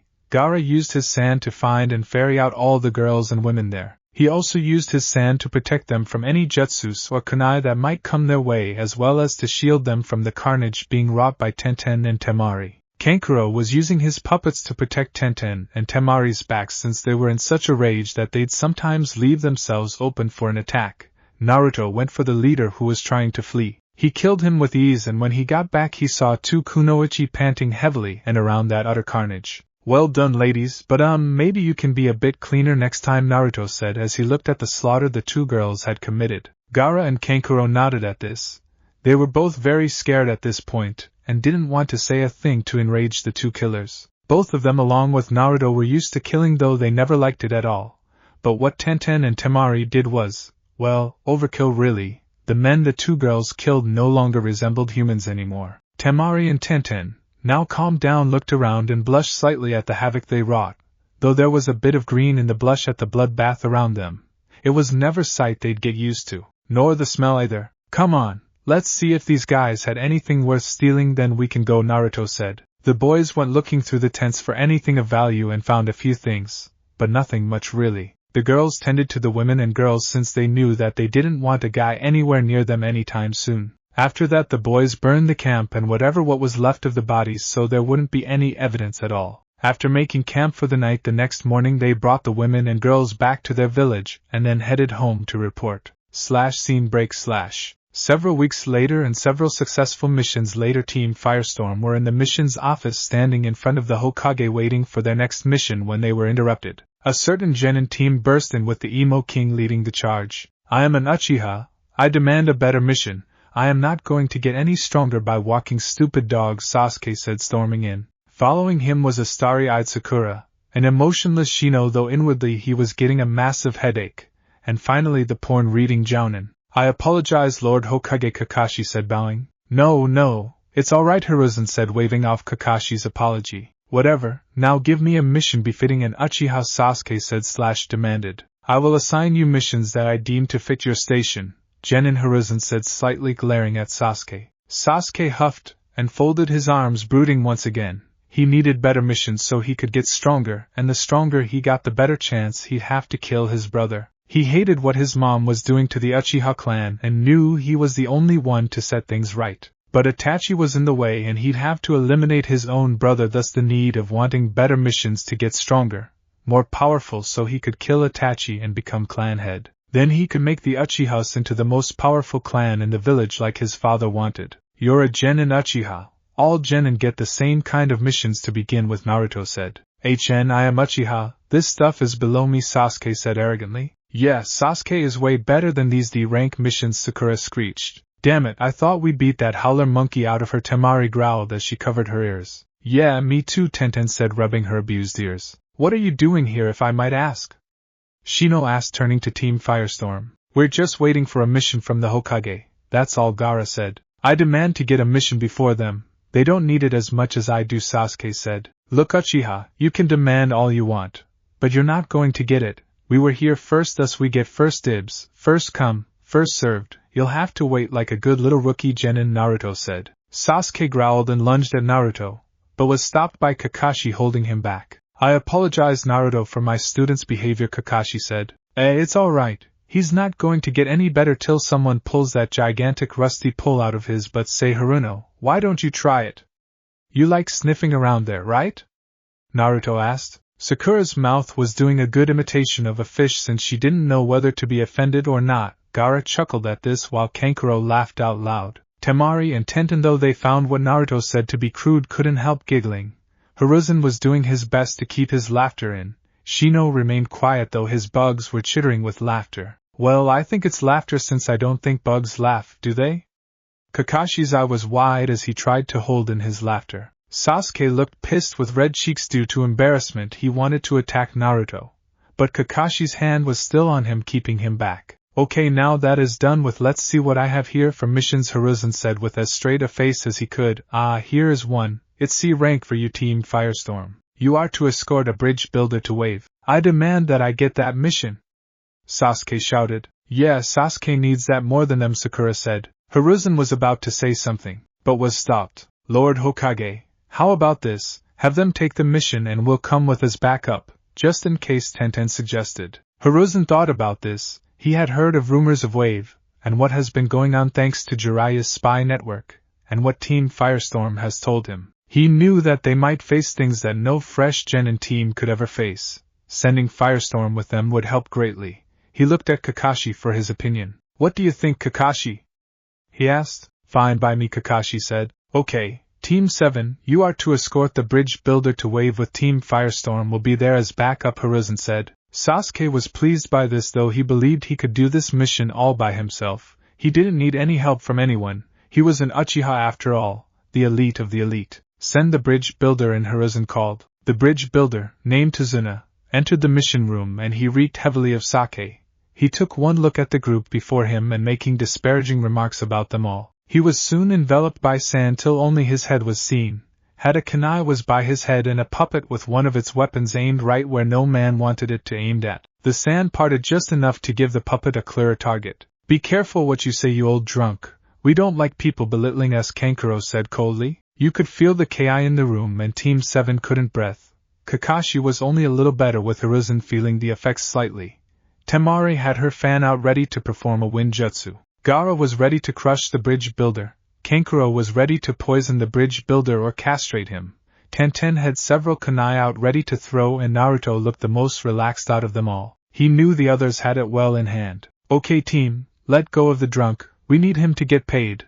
Let's get our stuff packed. We'll meet you, Team 7, by the gate at 9 in the morning. Oh, and Kakashi, don't be late or I'll make you pay, Naruto said. Team Firestorm released the frightened Suna, then shined away, with Gaara's being a swirl of sand, Temari's a mini tornado, Tenten's a swirling pillar of water, Kankuro's a swirl of blowing leaves, and Naruto in a mini hurricane. You heard the man, See you all bright and early at 9 at the gate, Kakashi said. Then he himself shined away in a swirl of leaves. Scene break.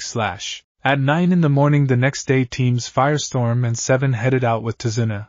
Team Firestorm was spread out in front with Gaara in front along with Kankuro. Naruto and Temari were behind them. Team 7 was with the client and Kakashi and Tenten were at the back. Everything was going fine till Firestorm noticed a puddle of water. They knew hadn't rained in a while, so they were suspicious. Gaara signaled the others and they all signaled back that they received the message. The fresh genin were totally oblivious to all of this. As soon as Kakashi and Tenten passed, 2 figures with breathing masks emerged from the puddle. They charged towards Kakashi with a razor-sharp chain connected to both of their gauntlets. They never made it as Tenten spun around and hurled a barrage of kunai at them with lightning speed and deadly accuracy. The 2 shinobi got nicked up badly from the projectiles. Then Gaara trapped them in sand with Kankuro and Temari rushing in to help subdue the would-be attackers. Naruto held back since the others had it handled. Team 7 was shocked seeing this since it went by so fast. Sasuke was pissed that he didn't do anything. Sakura was frightened as she had never been attacked before. Shino was emotionless as ever, though was impressed with what he had just seen. Kakashi was impressed, though he wished Firestorm would have let his team handle it. He wanted to see how good his team really was. Well, it looks like we've got the Demon Brothers here, Tazuna. You've got some explaining to do since these guys aren't simple bandits or highwaymen, Naruto said, recognizing the 2 missing nin from the bingo book. Tazuna then gave them all this sob story about how Wave was poor and thanks to this evil tyrant named Gato they had no hope really. This bridge would help them so much. But Gato was doing everything to stop it since it would cut into his stranglehold he had over the island.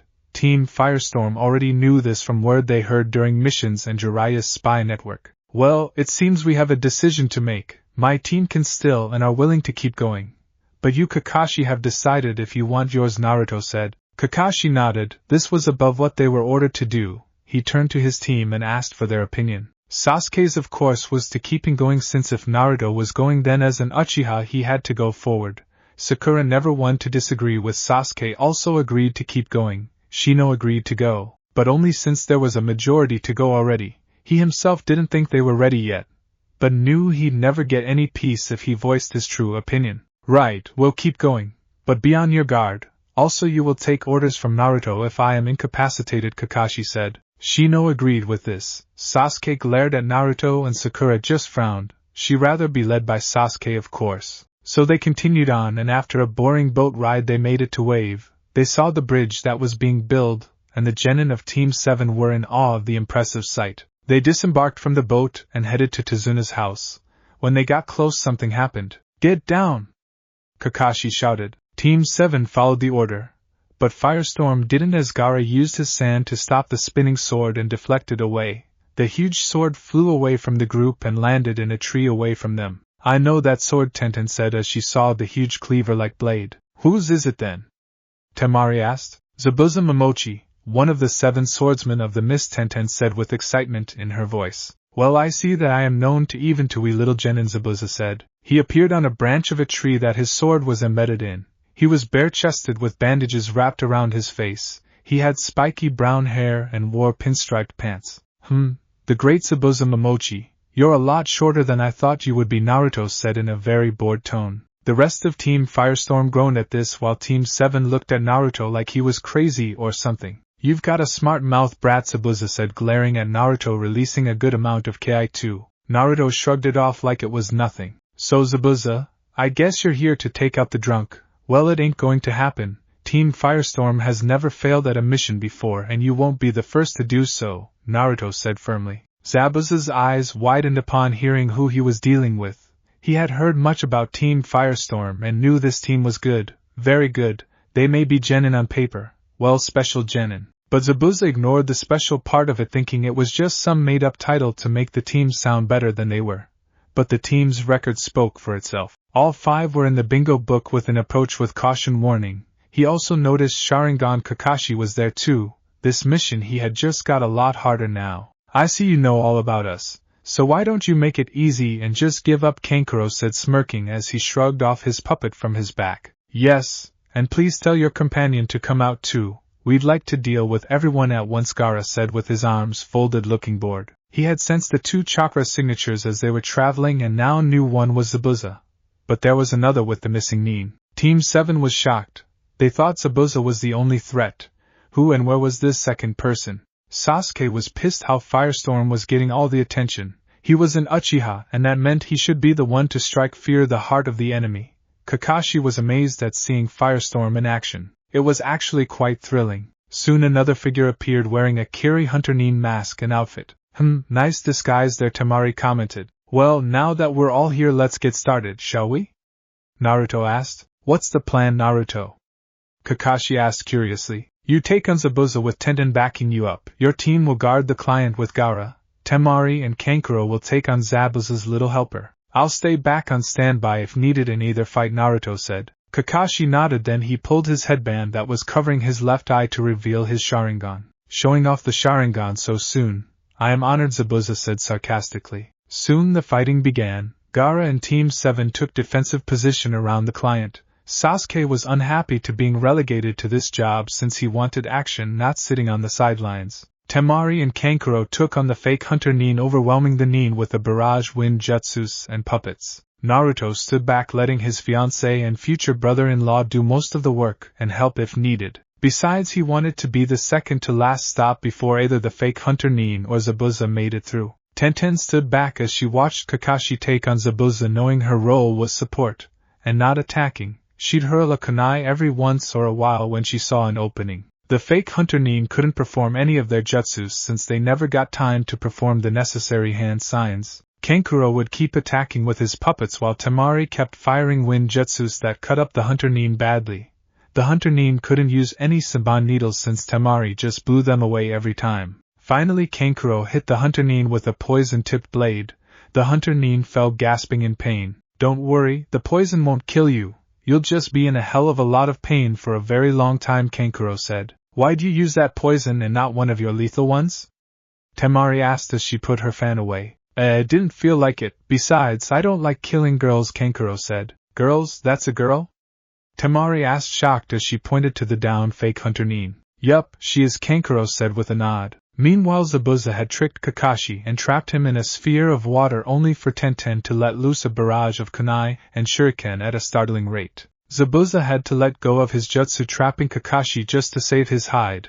It was then that Naruto jumped into the fight since Temari and Kankuro had their fight well in hand. He took on Zabuza since Kakashi had almost exhausted himself using his Sharingan. Naruto went with taijutsu against the swordsman. Zabuza had to admit he was very impressed with Naruto as he dominated him. Zabuza was hurt from the kunai and shuriken Tenten threw whenever she had an opportunity, as well as Naruto's constant attacks. He knew he had to retreat. It didn't help that his partner was hurt and couldn't help it either.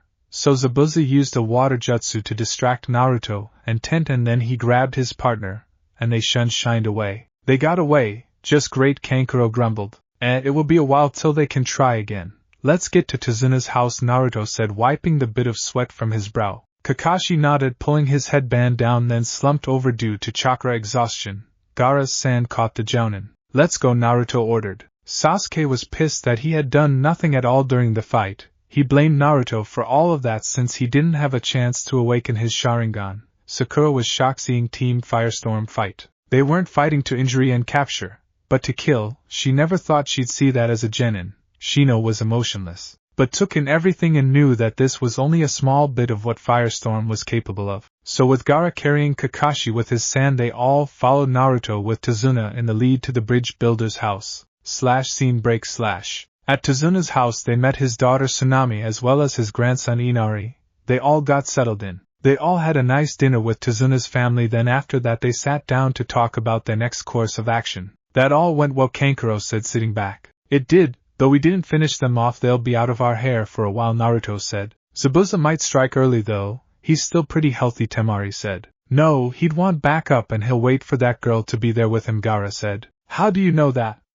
Sakura asked. Simple, he now knows who he's dealing with. He'll be more cautious than before, Tenten said. So what should we do? Shino asked. Well, you three could use some training. Kakashi, what have you taught them so far?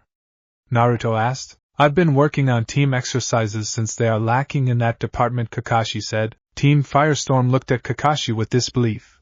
How could a jonin not teach their students anything in the few months they've had them? I see. Would you mind if we take over training them while you recoup? Naruto asked with a sigh. Not at all, Kakashi said, shaking his head. Right, you three thought we put you through hell in the academy. Well, that was nothing to what we're going to do to you now, Temari said, grinning sadistically. Sasuke glared at Temari. I am an Uchiha. I can handle anything, he said arrogantly. Yeah, Sasuke is the best. Sakura shouted. Our first step is to eliminate that howler monkey that resides in you, Kankuro said. Sakura was about to shout/screech at Kankuro when sand moved up and covered her mouth. I'd like to keep my hearing intact, thank you very much, Gaara said, sending a small bit of ki at the pink-haired howler monkey. Sakura trembled as she nodded. The sand disappeared from her mouth, and she rushed to hide behind Sasuke, who tried to shake her off. /scene break/. The next day Team 7 was in the woods with Firestorm. Kakashi was there since he wanted to what kind of training his team would get, though he was using crutches to get around. He then noticed 2 members of the joint team missing. Where are the 2 other boys?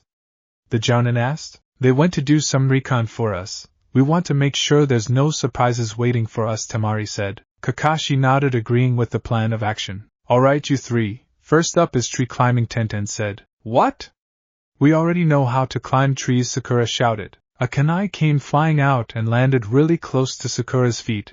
The pink-haired girl let out a shriek as she jumped back, landing on her butt. Let me finish. You will be climbing trees with just chakra, Tenten said, glaring at Sakura. Here's how it goes. You channel your chakra into the soles of your feet and walk up, Naruto said. He then did a ram's seal and then walked up the closest tree, going vertical, then hanging upside down on a tree limb. Sasuke glared at Naruto since Naruto knew something he didn't. That couldn't stand. Shino was emotionless as usual and Sakura was in awe. Right, use these kunai to mark your progress, Tenten said as she threw 2 more kunai close to the 2 boys' feet. The 3 grabbed the kunai and made their way to the trees. Sasuke, wanting to prove he was better than Naruto, ran up and then slammed right to the ground, not even getting 4 feet up. Got to channel your chakra to your feet first, Uchiha, Naruto said, now on the ground with his girls. Sasuke growled and got up to try again. He wasn't going to be beaten. Hey, I did it!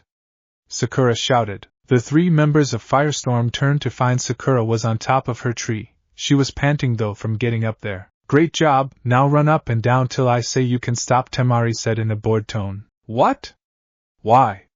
Sakura shouted. You have the smallest chakra reserves of the team. This is the best way to increase them. Now start moving, Tenten barked. Sakura grumbled since she thought she could watch Sasuke now that she had climbed her tree. Shino made it up after his 4th try. Good job, Aburame. You have very good control. Let's move you to water walking, Naruto said. Thank you, Naruto-sensei, Shino bowed. I am not really your sensei, so don't need to call me that, Naruto said, rubbing the back of his head. Oh, I don't know. I like the sound of it. What do you think, Temari? Naruto-sensei does have a certain ring to it, Tenten said with a tone in her voice. Temari smirked as she caught Tenten's drift. She loved messing with Naruto as much as Tenten did since he was still a boy and got nervous around girls, even though he knew these 2 quite well. Yes, come on, Naruto-sensei, teach us, she said as she leaned into Naruto, pressing her body sensually against her fellow blondes. Naruto gulped while Kakashi couldn't help to let out a perverted giggle. This was almost as good as his Aika. Yes, Naruto-sensei, we need training. Badly, Tenten said, teasing her fiancé by pressing body up against Naruto's body like Temari was doing on his other side. Let's go, Aburame. Let's find some water, Naruto said, then dashed off. Shino nodded and followed Naruto at a more sedate pace. Tenten and Temari laughed at the way Naruto acted. He may act older and mature most of the time, but he was still a 13-year-old boy and he still didn't know much about girls and their inner workings. Not like men had any more knowledge on the subject either. Alright, enough of that, back to work. Temari shouted at both Sasuke and Sakura. /scene break/. Meanwhile, Gaara and Kankuro were searching the islands for Gato's base. They wanted to know where it was and how well protected it was, then they could plan their attack on the base and kill Tyrant. As well, if there were any other surprises Gato might have in store, such as recruiting any other missing nins. They didn't find Zabuza's hideout, but found that the missing nin was by himself and the fake hunter nin. Well, that was a bust. Where to next? Kankuro asked as they left another site. Their Gaara said he pointed to their next destination. He had a map of the entirety of Wave with X's where they've looked. The 2 headed off with speed to their next destination. /scene break/. That night everyone was having dinner with Gaara and Kankuro still not back from the recon. How do you think they're doing? Tenten asked with a little worry. They're fine, Naruto said calmly. Are you sure? Temari asked. Yeah, those two can handle themselves, Naruto said confidently. They probably are dead, Sasuke grunted. A puppet appeared and a poison-tipped spear was aimed at Sasuke's neck while a blade was just touching the Uchiha's groin. The spear came from the puppet's mouth with the blade from one of the wrists of the puppet. You were saying, Uchiha Kankuro said. Hey, you two, anything? Naruto asked like Sasuke wasn't near death or castration. No, we've found nothing yet, but we've still got more places to look, Gaara said. Naruto nodded. Hey, let go of Sasuke! Sakura shouted. Damn, you haven't got her to stop screaming everything yet, Kankuro said. Not yet, but we're going to get to that tomorrow, Tenten said idly, tossing a kunai in the air. Let him go, Kankuro, Naruto said finally. Kankuro flexed his fingers and the puppet released Sasuke. He then sealed his puppet away. Sasuke glared at Kankuro. Happy? Naruto asked Sakura. Kakashi sighed. This mission was only going to get worse. Scene break. The next day Sasuke was still on tree walking with Shino and Sakura working on water walking. Come on, Haruno, keep it up, Naruto shouted from the shore. Sakura was soaked. She had fallen into the water a few times as Naruto picked up the pace of her walking on the water. Shino was doing a whole lot better since yesterday. He was still going slow, but he was getting better. Meanwhile Temari was with the Uchiha making sure he did his work with Kakashi there with her. Tenten was guarding the bridge builder while Gaara and Kankuro were back trying to find Gado's base. Okay, let's take a break, Naruto called. Shino walked back to shore and as did Sakura till she lost control and had to swim back the rest of the way. They made their way back and found an exhausted Sasuke lying at the base of the tree that was heavily scarred. But no heavy progress made at all. So how has the emo been? Naruto asked, kissing Temari on the cheek in greeting. He's okay, still hasn't made it up the tree yet, Temari said. Naruto nodded. Sasuke just glared at Naruto then the tree. He was an Uchiha. This was a stupid exercise and it shouldn't be anything to him. He was the elite of the elite. Why did he have to do this dumb exercise anyway? He had to get stronger to kill Itachi and show he was the better Uchiha. But no, he was made to do this useless exercise. You're not going to get up that tree by glaring it down, Uchiha, Naruto said. Sasuke glared at Naruto. I am an Uchiha, why should I even do this? He asked angrily. Yeah, Sasuke is so much better than this.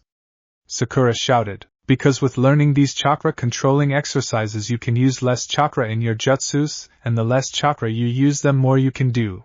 Every shinobi has learned this exercise, even Itachi. He like the rest know that this will help in the long run. Sure, it's annoying and difficult, but it pays off big time in the future, Naruto said. Sasuke just glared. Right, that was a good break. Time to get back to work, Naruto said, clapping his hands. Sakura groaned. She was still sore and tired. Come on, Pinky, get moving, Naruto commanded. Sakura glared at Naruto. I have a name, she shrieked. I know, I just don't care, Naruto said. Scene break. A few days later Gaara and Kankuro came back with good news. We've found Gado's hideout, and we've got a basic layout of it, Gaara said as he used his sand to create the blueprint. Kankuro used a stick and pointed to the possible places that they could get in, where guards were stationed, how many there were and what not. This mission requires stealth above all else. Tenten, you're up since you're our best assassin in the group, Naruto said after getting all the info and thinking about it. Tenten nodded. It was true, Tenten was the best for assassin missions on the team. She was quiet and swift. She could get into areas where the others couldn't. That and Tenten had so many weapons at her disposal to use and had learned to add poison to her weapons to make them deadlier. You'd think her outfit would make her stand out, but she was so quick that all anyone saw was a pink blur. Plus she rarely left anyone who saw her alive. Why her? She's just a girl, Sasuke said. What was that? Tenten growled as she pulled several kunai. Tenten dear, no killing the Uchiha. Save your strength and anger for Gado, Naruto said. Tenten pouted, but nodded as she put her kunai away for now. Is that alright with you, Kakashi? Naruto asked. Yeah, it eliminates another target. But what about Zabuza and his partner? Kakashi asked, not doubting Tenten's skill at all. Well, you can handle Zabuza just fine. I think Temari and I will take on Zabuza's partner with your team guarding Suna while Gaara and Kankuro stay here just in case, Naruto said. Kakashi nodded. He liked this plan. It took care of everything, plus they left a few behind just in case Gado decided to try something. How come I have to be on guard?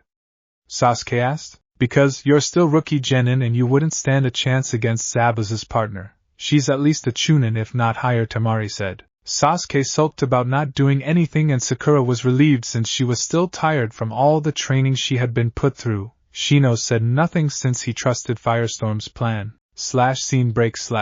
Tenten left early to take out Gato while the rest got the plan in action. Gaara and Kankuro stayed back so they could protect Tsunami and her son. The rest headed to the bridge for the fight. They arrived and found the bridge workers all down. Temari checked one of them. They aren't dead, she said. That was relief. Suna mist appeared and outwalked Zabuza and his partner. Well, you've healed nicely, Zabuza, Naruto said. I'll get you for that brat, Zabuza growled. Whatever, you're not my opponent this time, Naruto said. We'll see about that, Zabuza said as he raced forward with his Zanbato in hand. His strike never hit since Kakashi got in front and blocked it with a kunai. You'll be fighting me, Zabuza, Kakashi said with his Sharingan ablaze. Zabuza cursed and leapt away with Kakashi following him. Right, time to take out the fake hunter Nin, Naruto said. Sasuke jumped forward with kunai in hand at the fake hunter Nin. That idiot is going to get himself killed, Naruto muttered. Sasuke's kunai never struck home as the fake hunter Nin blocked it with Saban needles. What should we do, Naruto? Temari asked. Not sure at the moment, damn it. That Uchiha is messing everything up, Naruto said. Hey, Sasuke can beat that girl, no sweat. Sakura shouted as she cheered her Sasuke on. Scene break. Meanwhile, Tenten had snuck into Gato's headquarters. It was easy after studying Gaara's sand map and with Kankuro giving her all the easy ways in. She then made her way through and found her target. That stupid Zabuza. I can't wait to see the look on his face when I double-cross him. It's going to be priceless when I tell him that I am not going to pay him. But kill him, that bastard that busted my arm, Gato crowed. Tenten got in position and waited for Gato to be alone.